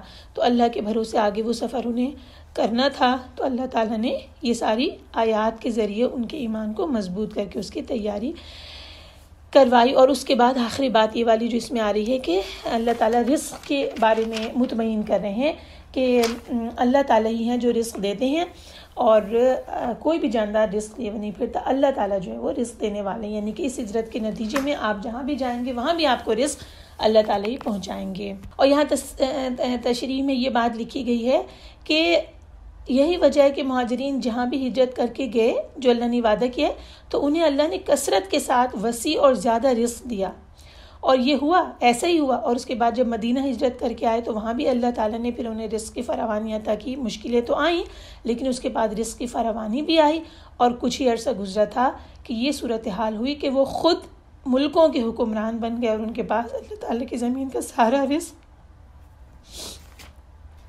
کھچ کھچ کے آنا شروع ہو گیا۔ پھر اس کے بعد توحید کے دلائل آتے ہیں کہ تمہیں کون رزق دے رہا ہے یہ بتاؤ، کس نے سورج اور چاند کو مسخر کر لیا ہے، پانی کون نازل کر رہا ہے، مردہ زمین کو کون زندگی بخش رہا ہے۔ اور ظاہر ہے وہ کہیں گے کہ اللہ، جب وہ کہہ دیں گے کہ اللہ، تو اللہ تعالیٰ نے سوال یہ کر رہے ہیں کہ پھر کدھر الٹے چلے جا رہے ہیں یہ لوگ۔ اور یہ ایک حقیقت بتائی جا رہی ہے کہ دنیا کی زندگی ایک محض کھیل تماشا ہے، حقیقی زندگی، اصل زندگی آخرت کی زندگی ہے، لیکن یہ بات انہیں کاش کے سمجھ میں آ جائے۔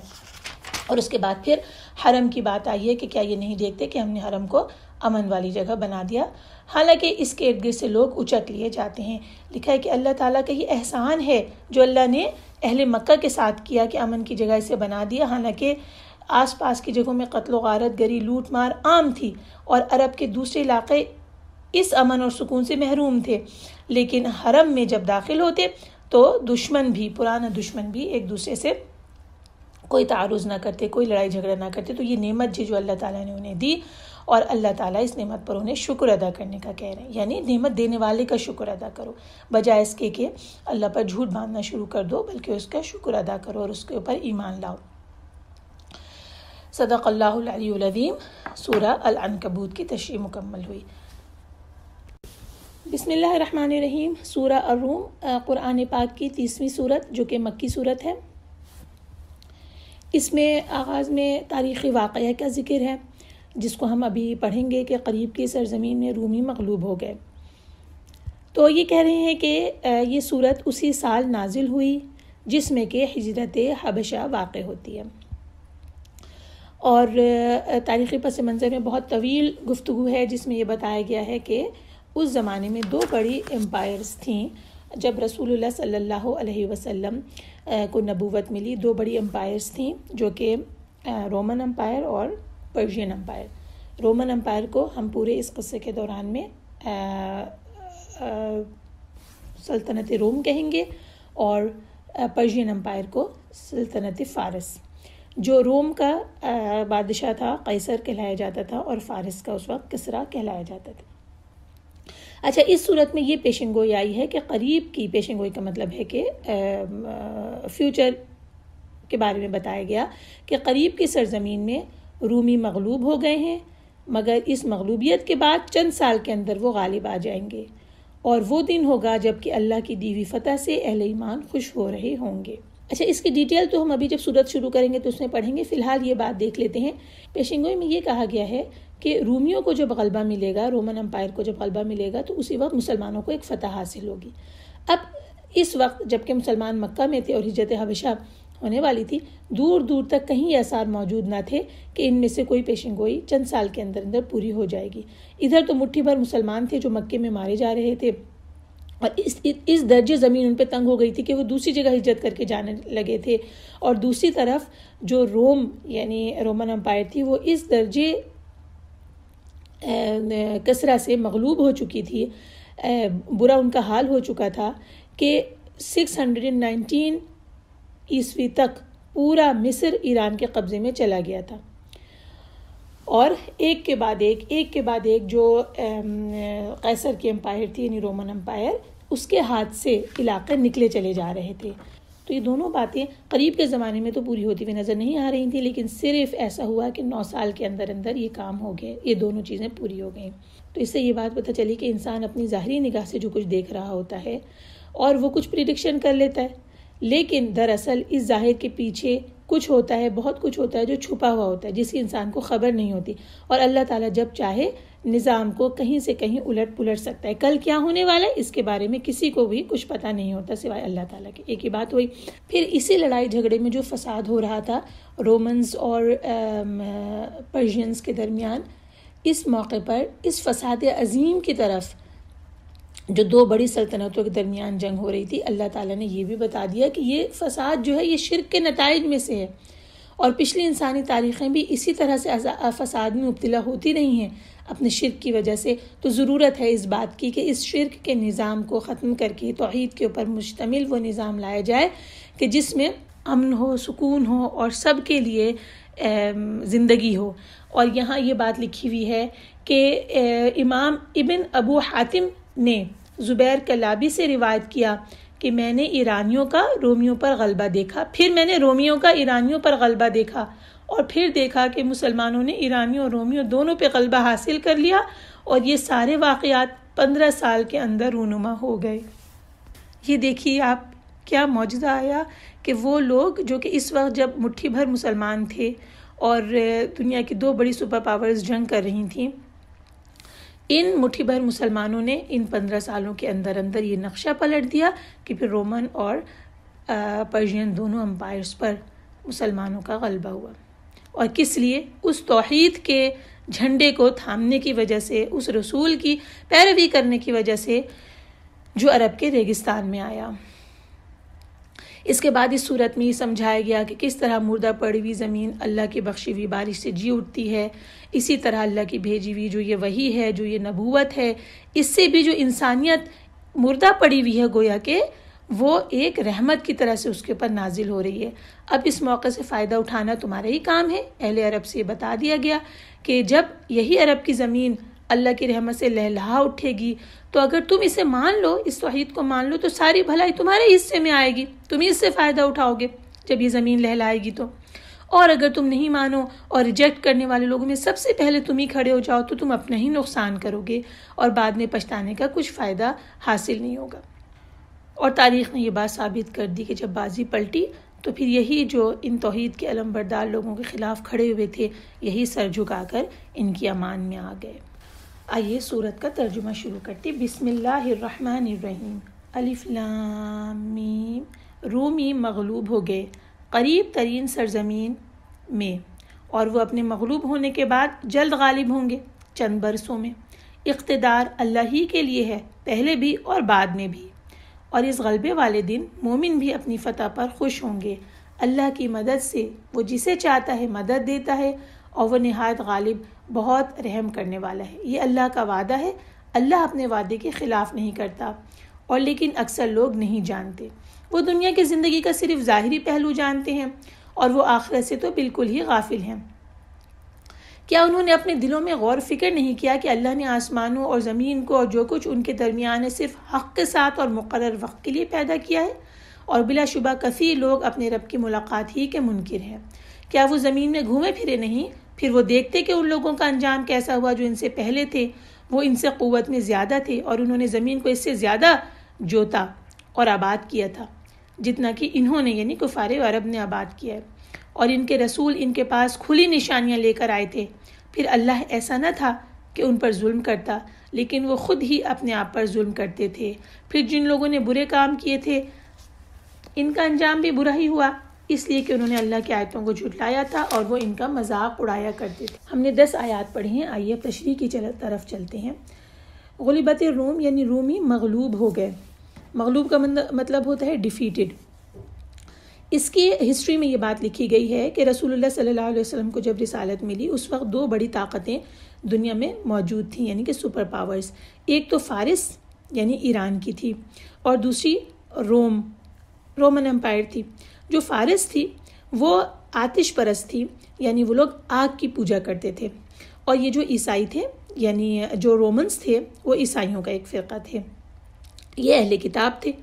اب مشرکین مکہ کی ہمدردیاں فارس کے ساتھ تھیں کیونکہ وہ دونوں غیر اللہ کوئی کی عبادت کرتے تھے، یہ لوگ بتوں کو پوجتے تھے اور وہ آگ کو، جبکہ مسلمان جو اس وقت تھے مکہ میں ان کی ہمدردیاں ایک نیچرلی رومنز کے ساتھ تھیں۔ کیوں؟ اس وجہ سے کہ عیسائی بھی مسلمانوں ہی طرح اہل کتاب تھے، وحی اور رسالت پر یقین رکھتے تھے، اور ابھی تک مسلمانوں نے عیسائیوں پر اس دعوت کو پیش نہیں کیا تھا، اور اس بات کی پوری امید تھی کہ عیسائیوں کے لیے بھی اور یہودیوں کے لیے بھی دونوں کے لیے اس بات کی پوری امید تھی کہ جب ان پہ وحی و رسالت کی یہ بات پیش کی جائے گی تو وہ کیونکہ اس سلسلے کو جانتے ہیں، انبیاء کے پیروکار ہیں، تو وہ بڑھ کر رسول اللہ صلی اللہ علیہ وسلم کی دعوت کو قبول کریں گے۔ رسول اللہ صلی اللہ علیہ وسلم کی بعثت کے چند سال کے بعد ایسا ہوا کہ جو ایرانی فوجیں تھیں انہوں نے اردن، فلسطین کو فتح کرتے ہوئے مصر کی حدود تک پہنچ گئیں، اور ان کی یعنی جو ایران تھا اس کا قبضہ رومن ایمپائر پر ہو گیا۔ یہ دن مسلمانوں کے لیے غم کا دن تھا اور مشرکوں کو اس پر بہت خوشی ہوئی۔ اس موقع پر قرآن کریم کی یہ آیات نازل ہوئیں، اور ان آیات میں یہ پیشن گوئی کی گئی ہے، کیا پیشن گوئی ہے؟ کہ نزدیک کی زمین پر مغلوب ہونے کے بعد وہ پھر غالب ہو جائیں گے چند سال میں، فی بضع سنین، یعنی جو رومنز ابھی ڈیفیٹڈ ہو گئے ہیں یہی رومن جو ہیں کہ غالب ہو جائیں گے بضع سنین میں۔ آئیے دیکھیں کہ اس کے کیا مطلب ہے۔ جب یہ قرآن کی آیات نازل ہوئی تو مشرکین مکہ نے اس کا مذاق اڑایا اس بات کا، اور حضرت ابوبکر رضی اللہ تعالیٰ عنہ کے ساتھ یا تو ابی بن خلف نے یا ابو جہل نے، دو جگہوں پہ دو مختلف نام آتے ہیں، یہ شرط باندھی کہ اگر رومی 5 سال کے اندر اندر غالب آ جائیں گے تو تم شرط جیت جاؤ گے، اور اگر ایسا نہیں ہوگا تو پھر میں شرط جیت جاؤں گا۔ پھر انہوں نے اونٹوں کا حساب رکھا کہ اتنے اونٹ تم دو گے، اتنے اونٹ ہم دیں گے۔ یہ اس وقت کی بات ہے جب کہ شرط حرام نہیں ہوئی تھی۔ پھر جب نبی پاک صلی اللہ علیہ وسلم کے علم میں یہ بات آئی تو رسول اللہ صلی اللہ علیہ وسلم نے فرمایا کہ بدع کا لفظ جو ہے وہ 3 سے 10 تک کے عدد کے لیے استعمال ہوتا ہے، تو یہ 5 سال کی مدت جو ہے یہ کم ہے، تم اس میں اضافہ کر لو۔ تو پھر حضرت ابوبکر رضی اللہ عنہ نے اس مدت میں اضافہ کر لیا تھا، اور پھر محض 9 سال کے اندر یہ بات پوری ہو گئی، یہ پیشن گوئی پوری ہو گئی، اور اس وقت جن سے شرط لگائی گئی تھی ان کے وارثین شرط کو ہار کر اونٹ جو ہے حضرت ابوبکر کے حوالے کرنے کے لیے آ گئے۔ حضرت ابوبکر یہ لے کر رسول اللہ صلی اللہ علیہ وسلم کی خدمت میں حاضر ہوئے تو رسول اللہ صلی اللہ علیہ وسلم نے انہیں صدقہ کرنے کا حکم دے دیا، لینے کی اجازت دی، لیکن اس کے بعد صدقہ کرنے کا حکم دے دیا، کیونکہ اس وقت شرط ہوئی تھی جبکہ جوئے کی حرمت کا حکم نہیں آیا تھا، یعنی شرط لگا کر مال لینا حرام نہیں تھا، لیکن اب اس وقت شرط لگانے کے بعد مال لینا حرام ہو گیا تھا۔ حضرت ابوبکر نے وہ تمام صدقہ کر دیے۔ اچھا، یہ قرآن پاک کی پیشن گوئی پوری ہوئی، اور اس دن مسلمانوں کو بڑی جو خوشی نصیب ہوئی یہ بدر کی لڑائی تھی جس سے مسلمانوں کو کافروں پہ غلبہ ہوا، اور رومیوں کی فتح اور بدر کی یہ فتح قرآن کریم کی صداقت کی ایک بہت بڑی دلیل ہے۔ اور نزدیک کی زمین جو کہا گیا اس سے مطلب ہے عرب کی زمین کے قریب کے علاقے، یعنی شام اور فلسطین وغیرہ، یہاں پر عیسائیوں کی حکومت قائم ہوئی تھی۔ آیات کا اگلا مجموعہ 11 سے لے کے 19 تک کا مطالعہ کرتے ہیں۔ بسم اللہ الرحمن الرحیم۔ اللہ ہی پہلی بار مخلوق کو پیدا کرتا ہے، پھر وہی اسے دوبارہ پیدا کرے گا، پھر اسی کی طرف تمہیں لوٹایا جائے گا۔ اور جس دن قیامت قائم ہوگی تو مجرم لوگ سخت مایوس ہوں گے، اور ان کے شریکوں میں سے کوئی ان کا سفارشی نہیں بنے گا، اور وہ خود بھی اپنے شریکوں کے منکر ہو جائیں گے۔ اور جس دن قیامت قائم ہوگی اس دن لوگ الگ الگ ہو جائیں گے، پھر جو لوگ ایمان لائے اور انہوں نے نیک عمل کیے تو وہ باغ میں خوش و خرم ہوں گے، اور جن لوگوں نے کفر کیا اور ہماری آیات اور آخرت کی ملاقات کو جھٹلایا تو وہ عذاب میں گرفتار کیے جائیں گے۔ لہٰذا تم اللہ کی تسبیح کرو جب تم شام کرو اور جب تم صبح کرو، اور آسمانوں اور زمین میں اسی کے لیے تمام حمد ہے، اور تسبیح کرو پچھلے پہر اور جب تم ظہر کرو۔ وہ زندہ کو مردہ سے نکالتا ہے اور وہی مردہ کو زندہ سے نکالتا ہے، اور وہی زمین کو اس کے مردہ ہونے کے بعد زندہ کرتا ہے، اور اسی طرح تمہیں بھی زمین سے نکالا جائے گا۔ آیت نمبر 19 تک کا ترجمہ آپ کے سامنے۔ شروع میں اس بات کا ذکر ہے کہ اللہ تعالیٰ نے ہی پیدا کیا ہے اور اسی کی طرف ہم دوبارہ واپس جائیں گے، اور یہ بتایا گیا ہے کہ قیامت والے دن مومن اور کافر الگ الگ ہو جائیں گے، 2 گروہ ہو جائیں گے، اور مومنین کا گروہ، ایمان لانے والوں کا گروہ، نیک عمل کرنے والوں کا گروہ جنت میں مزے کرے گا، اور کفر کرنے والے اور جنہوں نے آخرت کی ملاقات کا انکار کر دیا انہیں ہی عذاب ہوگا۔ اور اس کے بعد آیت نمبر 17 سے 19 تک لکھا ہے کہ یہاں اللہ تعالیٰ نے صلاح کا 5 وقت کی صلاۃ کا حکم دیا ہے۔ اللہ تعالیٰ نے اپنی ذات پاک کی تسبیح بیان فرما کر اپنے بندوں کی رہنمائی کی کہ وہ بھی اسی طرح ایک دوسرے کے پیچھے آنے والے جو اوقات ہیں ان میں اللہ کی تسبیح کریں، تحمید کریں۔ اب یہاں لکھا ہوا ہے کہ یہ تسبیح سے مراد صلاح ہے، اور ان دونوں آیات میں جو اوقات دیے گئے ہیں یہ ہماری نمازوں کے اوقات ہیں جو رسول اللہ صلی اللہ علیہ وسلم نے اپنے صحابہ کو بتا کے اور پھر واضح کر دیے کہ یہ کون سے اوقات ہیں۔ یہاں پہ ان کی طرف اشارہ کیا گیا ہے، جیسے تم سونا جب تم شام کرتے ہو. تو اس میں کہا کہ مغرب اور عشاء دونوں صلاح اس کے اندر آ گئیں. تصبحون جب تم صبح کرتے ہو اس میں صلاۃ الفجر آ گئی. اور عشیاً کہا گیا کہ یہ سہ پہر کی یعنی عصر کی صلاح ہے. اور تظہرون میں آ گیا ظہر کی صلاح. لہٰذا یہ بھی ایک بات آ گئی. اور دوسری بات یہ آ گئی کہ ان اوقات میں تسبیح کرنا اللہ کی اور اللہ کی حمد بیان کرنا یہ اس سے مراد ہے.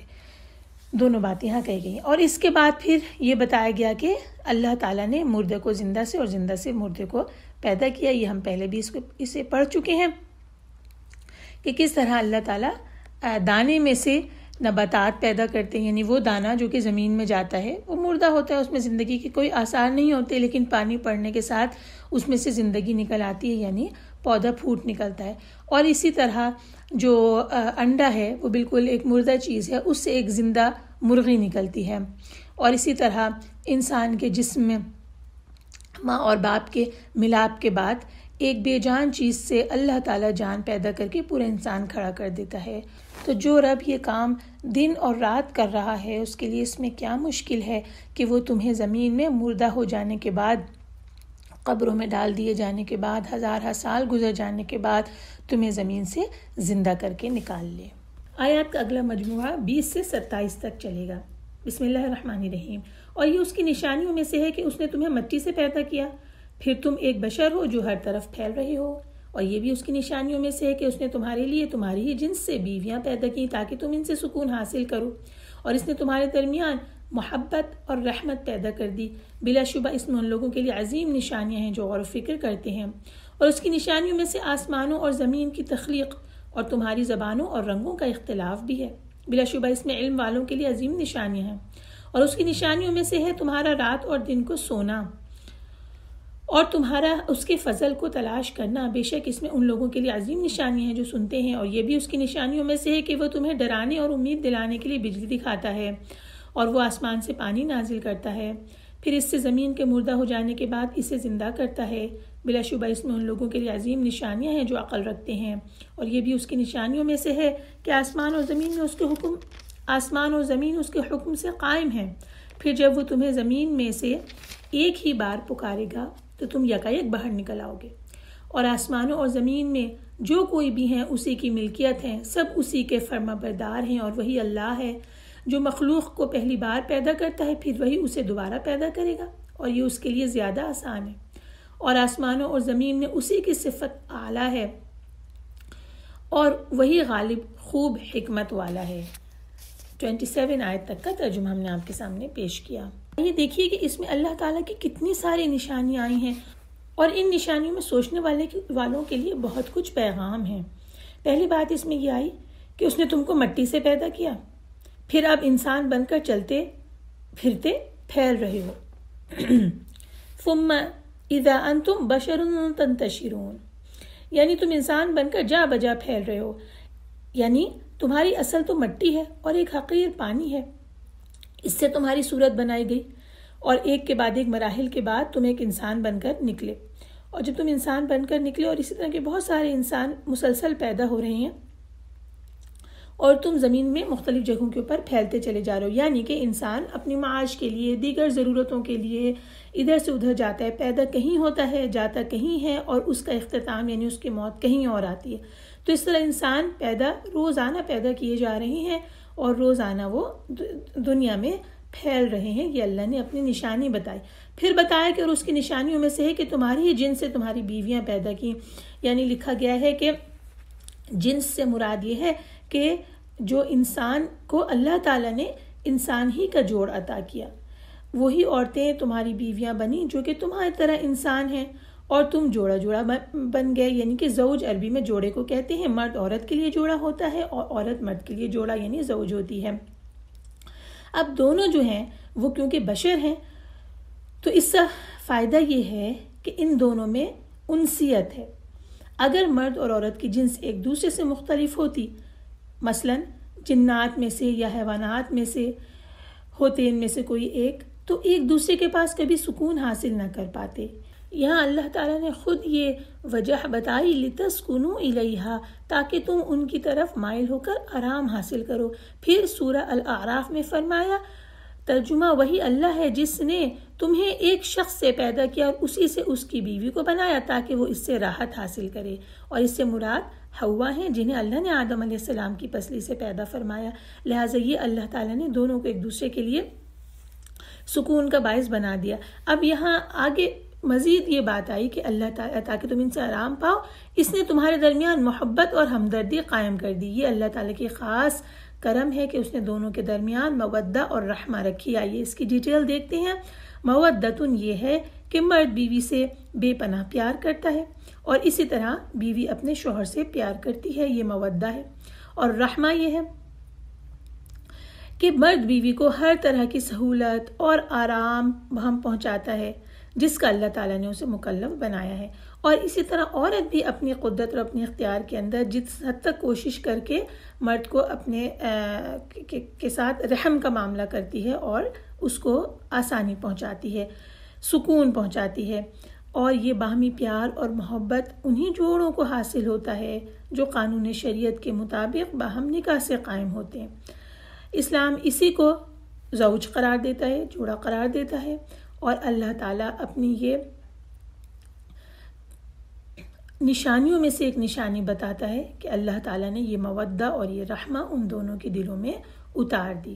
مفسرین یہ بات بھی کہتے ہیں کہ مودتن انسان کے جو جوڑے ہیں ان میں شروع کے دوران میں جو محبت ہوتی ہے وہ مودہ ہے، اور وقت کے ساتھ ساتھ جو بڑھتے رہنے کے ساتھ ساتھ رحمہ میں تبدیل ہوتی چلی جاتی ہے کہ وہ ایک دوسرے کے لیے سراپا رحمت بن جاتے ہیں۔ اور اللہ تعالیٰ نے اسے بتا دیا کہ یہ غور و فکر کرنے والے کے لیے اس میں بہت سی نشانیاں ہیں۔ اللہ تعالیٰ ہم سب کے گھروں میں یہ محبت اور یہ رحمت کا جذبہ ایک دوسرے کے لیے پیدا فرمائے اور ہمارے گھروں کو سکون اور قرار اور محبت کی آماجگاہ بنا دے، آمین۔ اس کے بعد جو اگلی آیت یعنی نشانی اللہ تعالیٰ کی آئی وہ انسانوں کے رنگ، ان کی شکلیں، ان کی صورتوں کا اختلاف اور ان کی بولیوں کا اختلاف۔ دنیا میں اتنی زبانیں پیدا کی ہیں اللہ تعالیٰ نے، اور یہ بھی اللہ کی قدرت کی بہت بڑی نشانی ہے۔ مختلف لوگ، مختلف جگہوں کے رہنے والے لوگ مختلف زبانیں بولتے ہیں، کوئی عرب ہے، کوئی ترکی ہے، کوئی انگریزی ہے، کوئی اردو ہے اور ہندی ہے، اور اسی طرح بہت ساری زبانیں۔ پھر ایک زبان کے مختلف لہجے اور اسلوب ہوتے ہیں، ایک ہی زبان ہوتی ہے لیکن تھوڑے تھوڑے علاقوں کے فرق سے لوگ مختلف انداز سے اسی زبان کو بول رہے ہوتے ہیں، اور اسی طرح انسانوں کے رنگ اور ان کی شکلیں بھی مختلف ہوتی ہیں۔ تمام اہل زمین بلکہ تمام اہل دنیا جب سے اللہ تعالیٰ نے حضرت آدم کو پیدا فرمایا، سبھی کی دو آنکھیں، ایک ناک ہے، ایک پیشانی ہے، ایک منہ ہے، دو رخسار ہیں، لیکن اس کے باوجود ایک شخص دوسرے کے مشابہ نہیں ہے، دونوں میں فرق ہے۔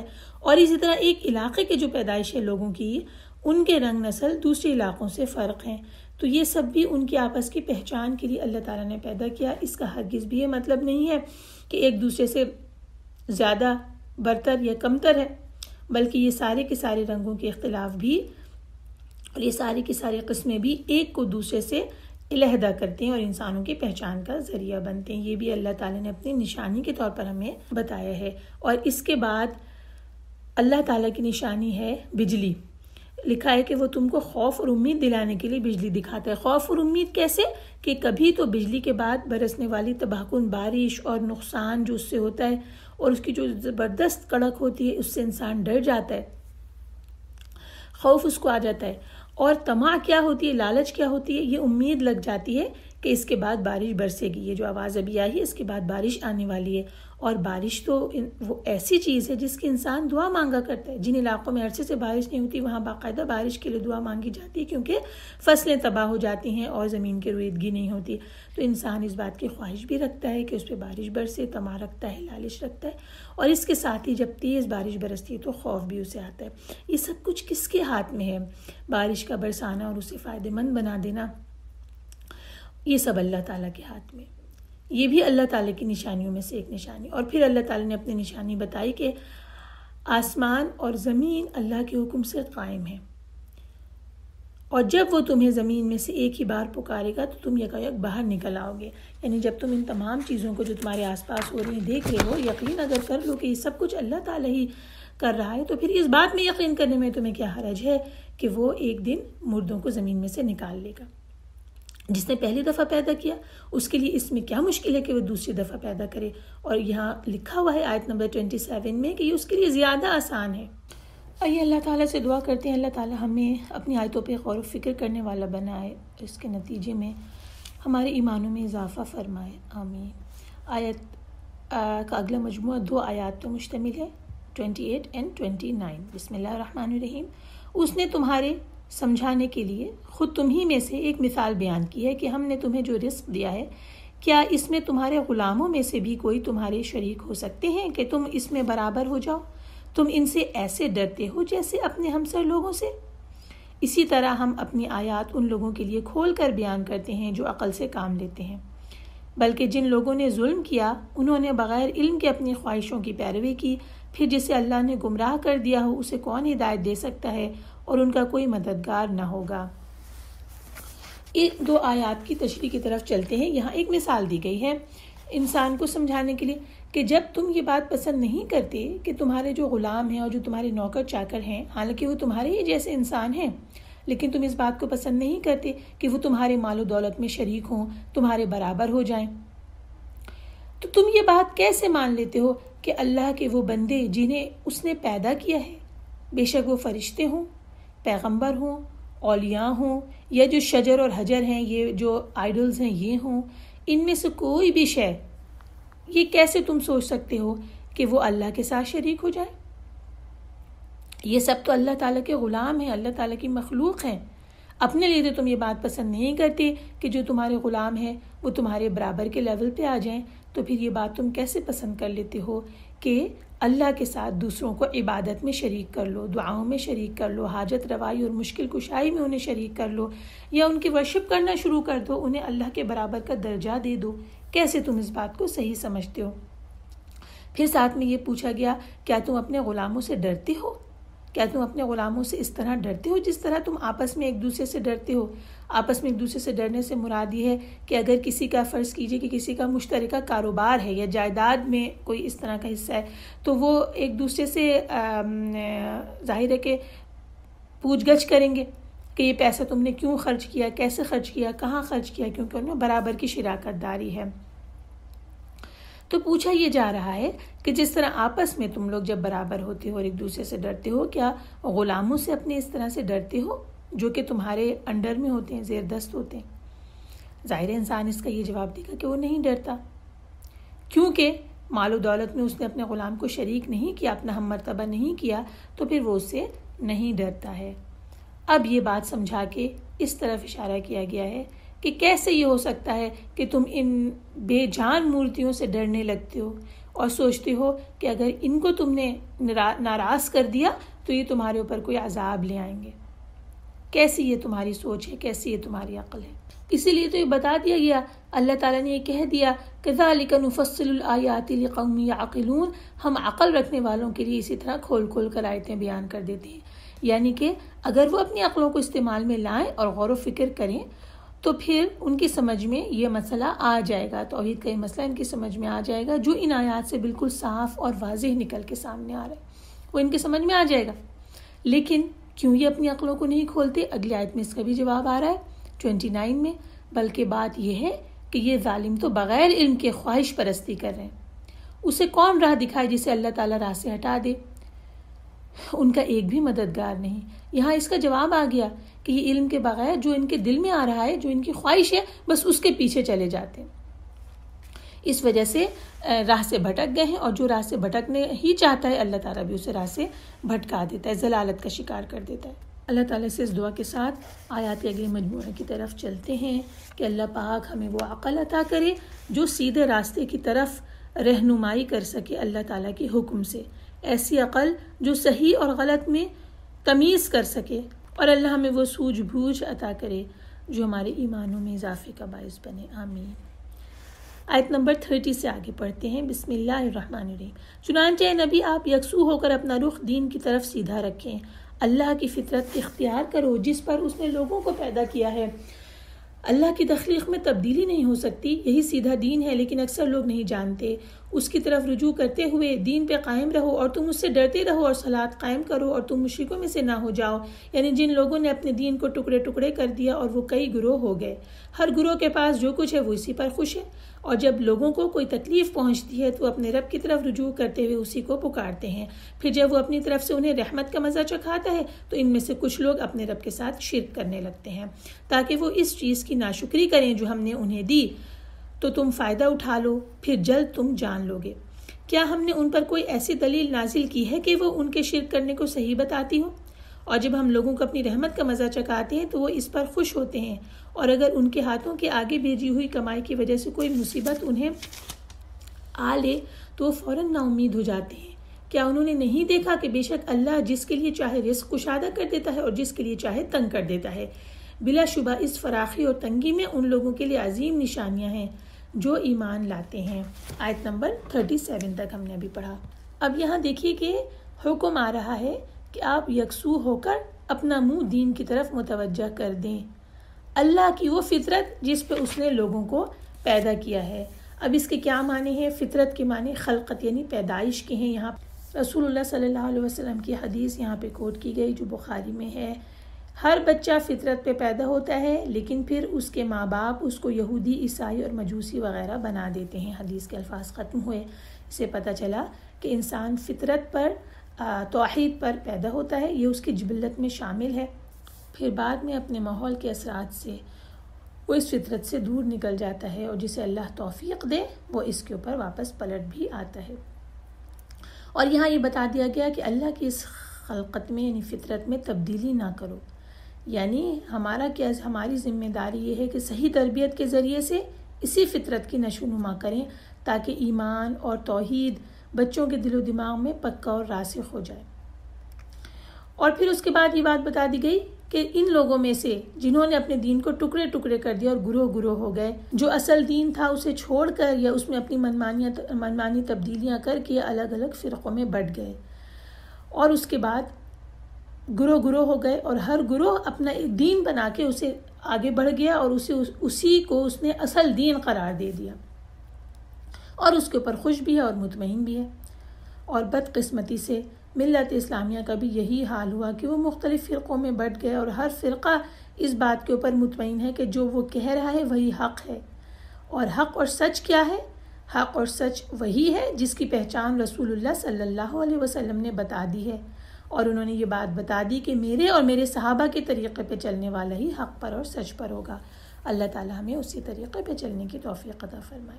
اس کے بعد اللہ تعالیٰ کی یہ حکمت آئی کہ اللہ تعالیٰ کسی کو مال زیادہ دیتے ہیں، کسی کو کم دیتے ہیں، یعنی اس سے پہلے یہ والی بات آئی جو ہم پہلے پڑھ چکے ہیں کہ مصیبت جب پہنچتی ہے تو اپنے رب کو پکارتے ہیں، اور جب مصیبت کا وقت گزر جاتا ہے تو ناشکری کرنے لگتے ہیں۔ اس کی ڈیٹیل ہم پہلے پڑھ چکے ہیں، اور اس کے بعد آخر میں یہ آ رہا ہے کہ اللہ تعالیٰ جسے چاہتا ہے کشادہ روزی دیتا ہے اور جسے چاہتا ہے تنگ دیتا ہے، یعنی کہ اللہ کی مصلحت ہے، اللہ تعالیٰ کی حکمت ہے۔ بعض اوقات ایسا بھی ہوتا ہے کہ دو لوگ ہیں، عقل و شعور کے لحاظ سے، ظاہری اسباب کے لحاظ سے ایک ہی جیسے محسوس ہوتے ہیں، ایک ہی جیسا کاروبار شروع کرتے ہیں، کسی کے کاروبار کو خوب ترقی ملتی ہے اور کوئی دوسرا شخص جو ہے اس کا کاروبار بالکل ہی ایک محدود ہی رہتا ہے، اس کو ترقی نصیب نہیں ہوتی ہے۔ تو یہ فیصلہ بھی اللہ تعالیٰ ہی کی طرف سے ہوتا ہے کہ جس کے پاس تمام اختیارات موجود ہیں، وہی کسی کے نصیب میں زیادہ رزق اور کسی کے نصیب میں کم رزق لکھتا ہے۔ دونوں ہی کے لیے یہ رزق کمی اور زیادتی آزمائش ہے، اللہ تعالیٰ نے آزما رہے ہیں۔ اور اب آگے کی آیات میں ہم پڑھیں گے کہ اللہ تعالیٰ نے جو رزق لکھا اس کے ساتھ کرنا کیا ہے۔ آیت نمبر 38 سے آگے چلتے ہیں۔ بسم اللہ الرحمن الرحیم۔ لہٰذا آپ قرابت دار کو اس کا حق دیں اور مسکین اور مسافر کو بھی، یہ ان لوگوں کے لیے بہتر ہے جو اللہ کا چہرہ چاہتے ہیں، اور یہی لوگ فلاح پانے والے ہیں۔ اور تم سود پر جو قرض دو تاکہ وہ لوگوں کے اموال میں شامل ہو کر بڑھتا رہے تو وہ اللہ کے ہاں نہیں بڑھتا، اور تم اللہ کا چہرہ چاہتے ہوئے جو کچھ بطور زکوٰۃ دو تو ایسے لوگ ہی اپنا مال کئی گنا بڑھانے والے ہیں۔ اللہ وہ ذات ہے جس نے تمہیں پیدا کیا، پھر اس نے تمہیں رزق دیا، پھر وہ تمہیں موت دے گا، پھر وہ تمہیں زندہ کرے گا۔ کیا تمہارے شریکوں میں سے کوئی ہے جو ان کاموں میں سے کچھ کر سکے؟ اللہ ان کے شریک ٹھہرانے سے پاک اور اعلیٰ ہے۔ بے شک آیت نمبر 40 تک ہم نے ترجمہ پڑھا۔ اب اس میں یہ بات آ رہی ہے کہ جب انسان کو اللہ تعالیٰ وسائل دے، رزق دے جو کہ اللہ کے اختیار میں ہے، تو وہ اسے کس طرح خرچ کرے۔ جب اللہ تعالیٰ وسائل اور ذرائع کے دروازے کھول دیتا ہے تو جن لوگوں کے پاس مال و دولت ہے، اہل ثروت جو لوگ ہیں، انہیں چاہیے کہ وہ اللہ کے دیے ہوئے مال میں سے اس کا حق ادا کریں۔ اللہ تعالیٰ نے مال میں حق رکھ دیا ہے مستحق لوگوں کے لیے، رشتہ داروں اور مسکینوں کے لیے، مسافروں کے لیے، اور سب سے زیادہ رشتہ داروں کا حق اللہ تعالیٰ نے مقدم رکھا ہے، یعنی پرائرٹی میں رشتہ داروں ہی کو رکھا ہے۔ اور ہمیں حدیث سے پتہ چلتا ہے کہ غریب رشتہ دار کے ساتھ احسان کرنے والا 2 اجر پائے گا، ایک تو صدقہ کا اجر پائے گا اور دوسرا صلہ رحمی کا اجر پائے گا۔ اور پھر یہ اللہ تعالیٰ نے آگے یہ والی بات بتا دی کہ سود اور زکوٰۃ دونوں چیزیں آ گئیں، یعنی جس نے اپنے مال میں اضافے کے لیے سود کا راستہ اختیار کیا کہ اس راستے سے ہمارا مال بڑھے گا، اللہ نے ایک کلیئر بات بتا دی کہ وہ اللہ کے ہاں نہیں بڑھتا، بلکہ جو کچھ وہ زکوٰۃ میں دے رہا ہے اور کس لیے دے رہا ہے، اللہ کا منہ دیکھنے کے لیے، یعنی اللہ کا چہرہ دیکھنے کے لیے، اس کی خوشی حاصل کرنے کے لیے، تو ان کا مال جو ہے وہ بڑھ جائے گا۔ آئیے دونوں بات ہم دیکھتے ہیں۔ پہلی بات سود کے اوپر آئی۔ سود سے بظاہر اضافہ معلوم ہوتا ہے لیکن حقیقت میں نہیں ہوتا، کیونکہ اس کی نحوست دنیا اور آخرت دونوں میں تباہی کا باعث بنتی ہے۔ اچھا، اس ربا سے مراد سود بھی لی گئی ہے اور یہاں ربا سے ایک اور مراد لی گئی ہے، اور وہ یہ ہے کہ جو شخص کسی کو تحفہ دے لیکن نیت اس کی یہ ہو اور خواہش اس کے دل میں یہ ہو کہ جسے میں نے تحفہ دیا ہے وہ اس سے زیادہ بڑا عطیہ مجھے واپس کرے، تو پھر ایسے شخص کو بھی، ایسے کام کو بھی یہاں ربا کہا گیا، اور اس شخص کو اللہ تعالیٰ کے یہاں کوئی ثواب نہیں ملے گا اور اس کا مال بھی بڑھے گا نہیں۔ اس کے بجائے جو زکوٰۃ دی گئی، جس کو کہ اللہ تعالیٰ کا چہرہ طلب کرتے ہوئے دیا گیا، اس میں اللہ تعالیٰ نے برکت ہی برکت لکھ دی ہے۔ آئیے حدیث کے یہ الفاظ پڑھتے ہیں۔ جو شخص پاک کمائی سے کھجور کے برابر بھی خرچ کرے تو رحمان اسے اپنے دائیں ہاتھ میں لے لیتا ہے، پھر اس خرچ کرنے والے کے لیے اسے اس طرح پروان چڑھاتا ہے جس طرح تم میں سے کوئی اپنے گھوڑے یا اونٹ کے بچے کو پالتا پوستا ہے، حتیٰ کہ وہ کھجور پہاڑ کی طرح یا اس سے بھی بڑی چیز ہو جاتی ہے۔ حدیث کے الفاظ یہاں ختم ہوئے۔ اللہ تعالیٰ ہمیں سچی نیت کے ساتھ اللہ کی خوشنودی حاصل کرنے کے لیے اللہ کے راستے میں دینے والا بنائے، آمین۔ آیات کا اگلا مجموعہ ذرا لمبا ہے اور یہ سورت کے اختتام تک چلے گا، 41 سے 60 تک چلے گا۔ بسم اللہ الرحمن الرحیم۔ خشکی اور تری میں فساد ظاہر ہو گیا جو لوگوں کے ہاتھوں کی کمائی کا نتیجہ ہے، تاکہ اللہ انہیں ان کے بعض اعمال کا مزہ چکھائے جو انہوں نے کیے، تاکہ وہ ہدایت کی طرف رجوع کریں۔ آپ کہہ دیجئے تم زمین میں سیر کرو، پھر دیکھو ان لوگوں کا کیسا انجام ہوا جو ان سے پہلے تھے، ان کے اکثر مشرک ہی تھے۔ آپ اپنا رخ درست دین کی طرف سیدھا رکھیں، اس سے پہلے کہ وہ دن آ جائے جو اللہ کی طرف سے ٹلنے والا نہیں۔ اس دن وہ یعنی مومن اور کافر الگ الگ ہو جائیں گے۔ جس شخص نے کفر کیا تو اس کے کفر کا وبال اسی پر ہوگا، اور جنہوں نے نیک عمل کیے تو وہ اپنے ہی لیے راہ ہموار کر رہے ہیں، تاکہ اللہ ان لوگوں کو اپنے فضل سے جزا دے جو ایمان لائے اور انہوں نے نیک عمل کیے۔ بلا شبہ اللہ کافروں کو پسند نہیں کرتا، اور اس کی نشانیوں میں سے یہ ہے کہ وہ بشارت دینے والی ہوائیں بھیجتا ہے، اور تاکہ وہ تمہیں اپنی رحمت کا مزہ چکھائے، اور تاکہ اس کے حکم سے کشتیاں چلیں، اور تاکہ تم اس کا فضل تلاش کرو، اور تاکہ تم شکر کرو۔ اور بلا شبہ ہم نے آپ سے پہلے کئی رسول ان کی قوموں کی طرف بھیجے، پھر وہ ان کے پاس روشن دلائل لے کر آئے مگر انہوں نے انہیں جھٹلایا۔ پھر جن لوگوں نے جرم کیے تھے ہم نے ان سے انتقام لیا، اور مومنوں کی مدد کرنا ہم پہ لازم ہے۔ اللہ وہ ذات ہے جو ہوائیں بھیجتا ہے، پھر وہ بادل اٹھاتی ہیں، پھر اللہ اسے آسمان میں جس طرح چاہتا ہے پھیلاتا ہے، اور وہ اسے ٹکڑے ٹکڑے کر دیتا ہے۔ پھر آپ دیکھتے ہیں کہ اس کے اندر سے بارش نکلتی ہے، پھر جب وہ اپنے بندوں میں سے جنہیں چاہتا ہے ان پر بارش برساتا ہے تو اس وقت وہ خوش ہو جاتے ہیں، اور بلا شبہ اس سے پہلے کہ ان پہ بارش نازل ہو وہ نا امید ہو رہے تھے۔ چنانچہ آپ اللہ کی رحمت کے آثار کی طرف دیکھیں، وہ زمین کو اس کی موت کے بعد کیسے زندہ کرتا ہے۔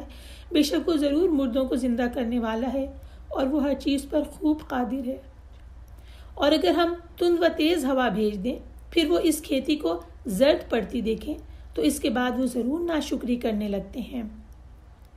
تو اے نبی بلا شبہ آپ مردوں کو نہیں سنا سکتے، اور نہ آپ بہروں کو اپنی پکار سنا سکتے ہیں جبکہ وہ پیٹ پھیر کر لوٹ جائیں، اور نہ آپ اندھوں کو ان کی گمراہی سے ہدایت کی طرف لا سکتے ہیں. آپ تو صرف انہیں سنا سکتے ہیں جو ہماری آیات پر ایمان لاتے ہیں، لہٰذا وہی فرما بردار ہیں. اللہ وہ ذات ہے جس نے تمہیں کمزوری کی حالت سے پیدا کیا، پھر اس نے کمزوری کے بعد قوت دی، پھر اس نے قوت کے بعد کمزوری اور بڑھاپا دیا. وہ جو چاہے پیدا کرتا ہے اور وہ خوب جاننے والا بڑا قدرت والا ہے. اور جس دن قیامت قائم ہوگی مجرم قسمیں کھائیں گے کہ وہ دنیا میں گھڑی بھر کے سوا نہیں ٹھہرے، اسی طرح وہ دنیا میں بہکے رہے.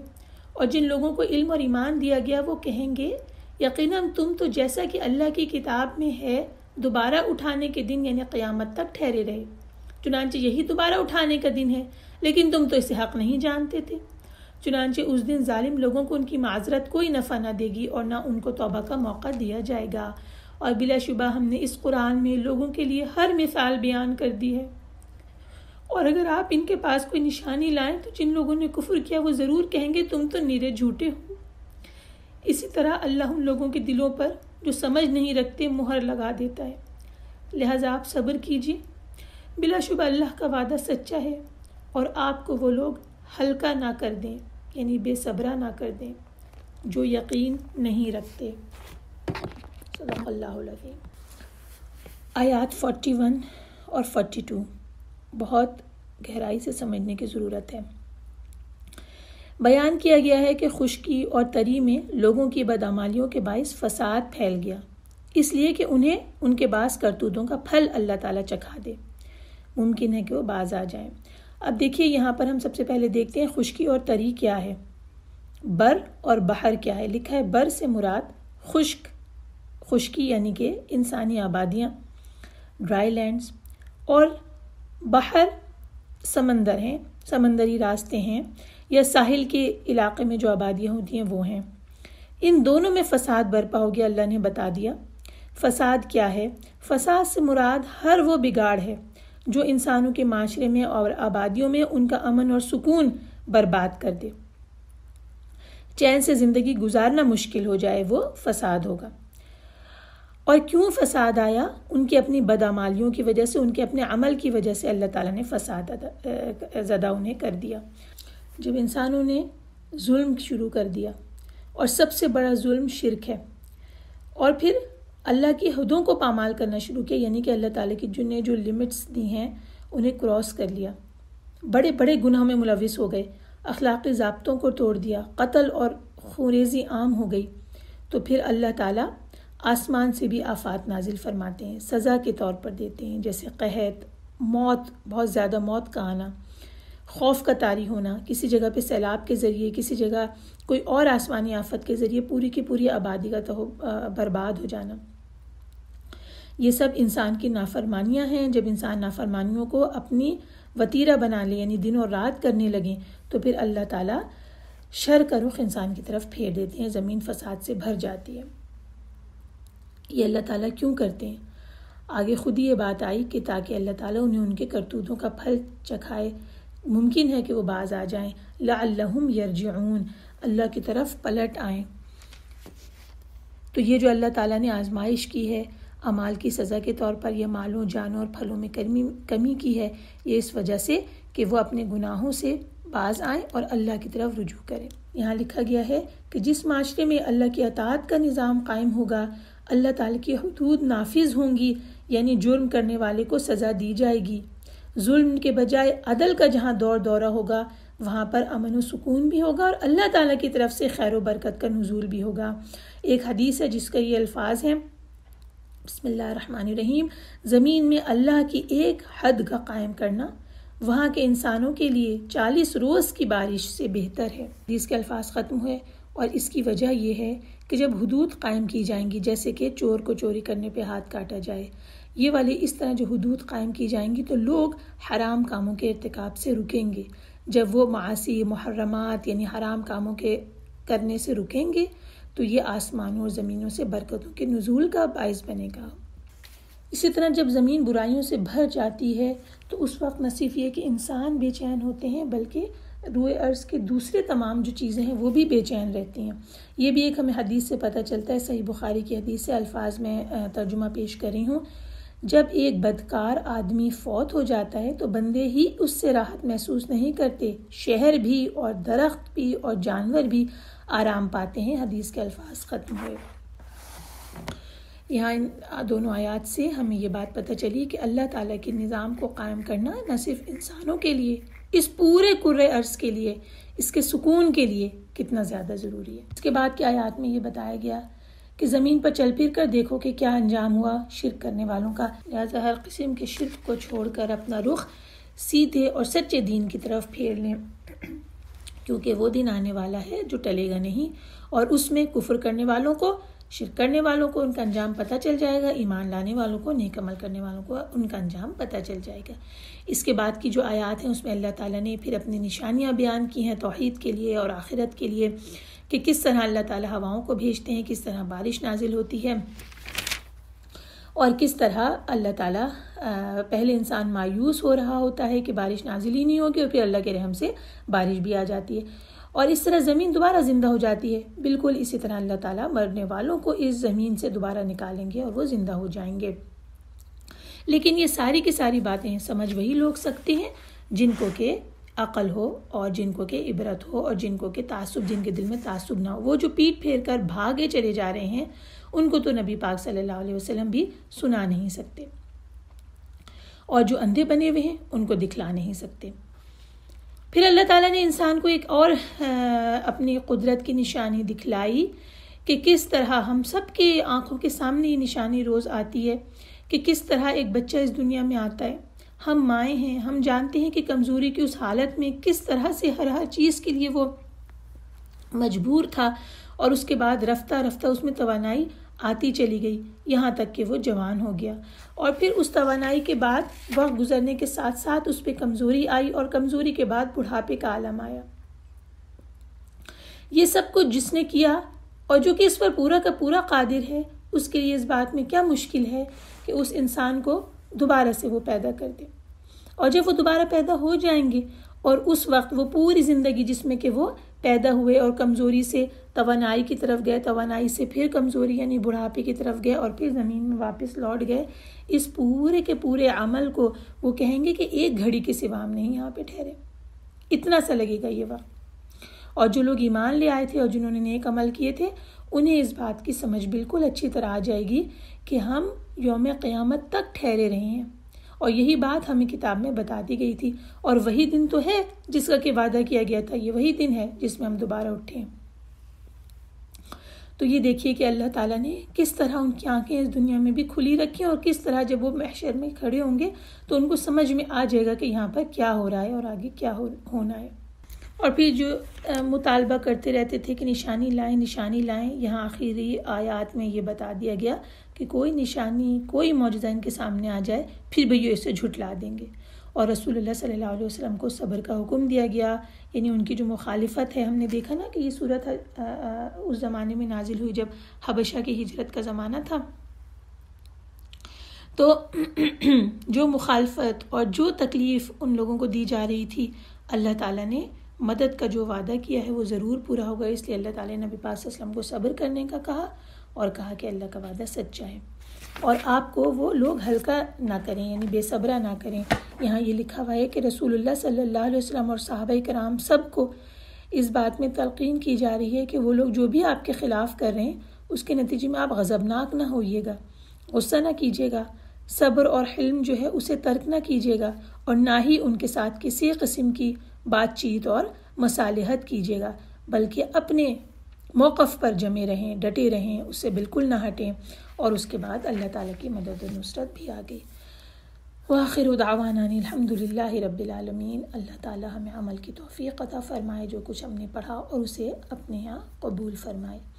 سبحانک اللہم و بحمدک نشہد ان لا الہ الا انت نستغفرک و نتوب الیک۔ انشاءاللہ کل سورہ لقمان کی ابتدا کریں گے۔ السلام علیکم ورحمۃ اللہ وبرکاتہ۔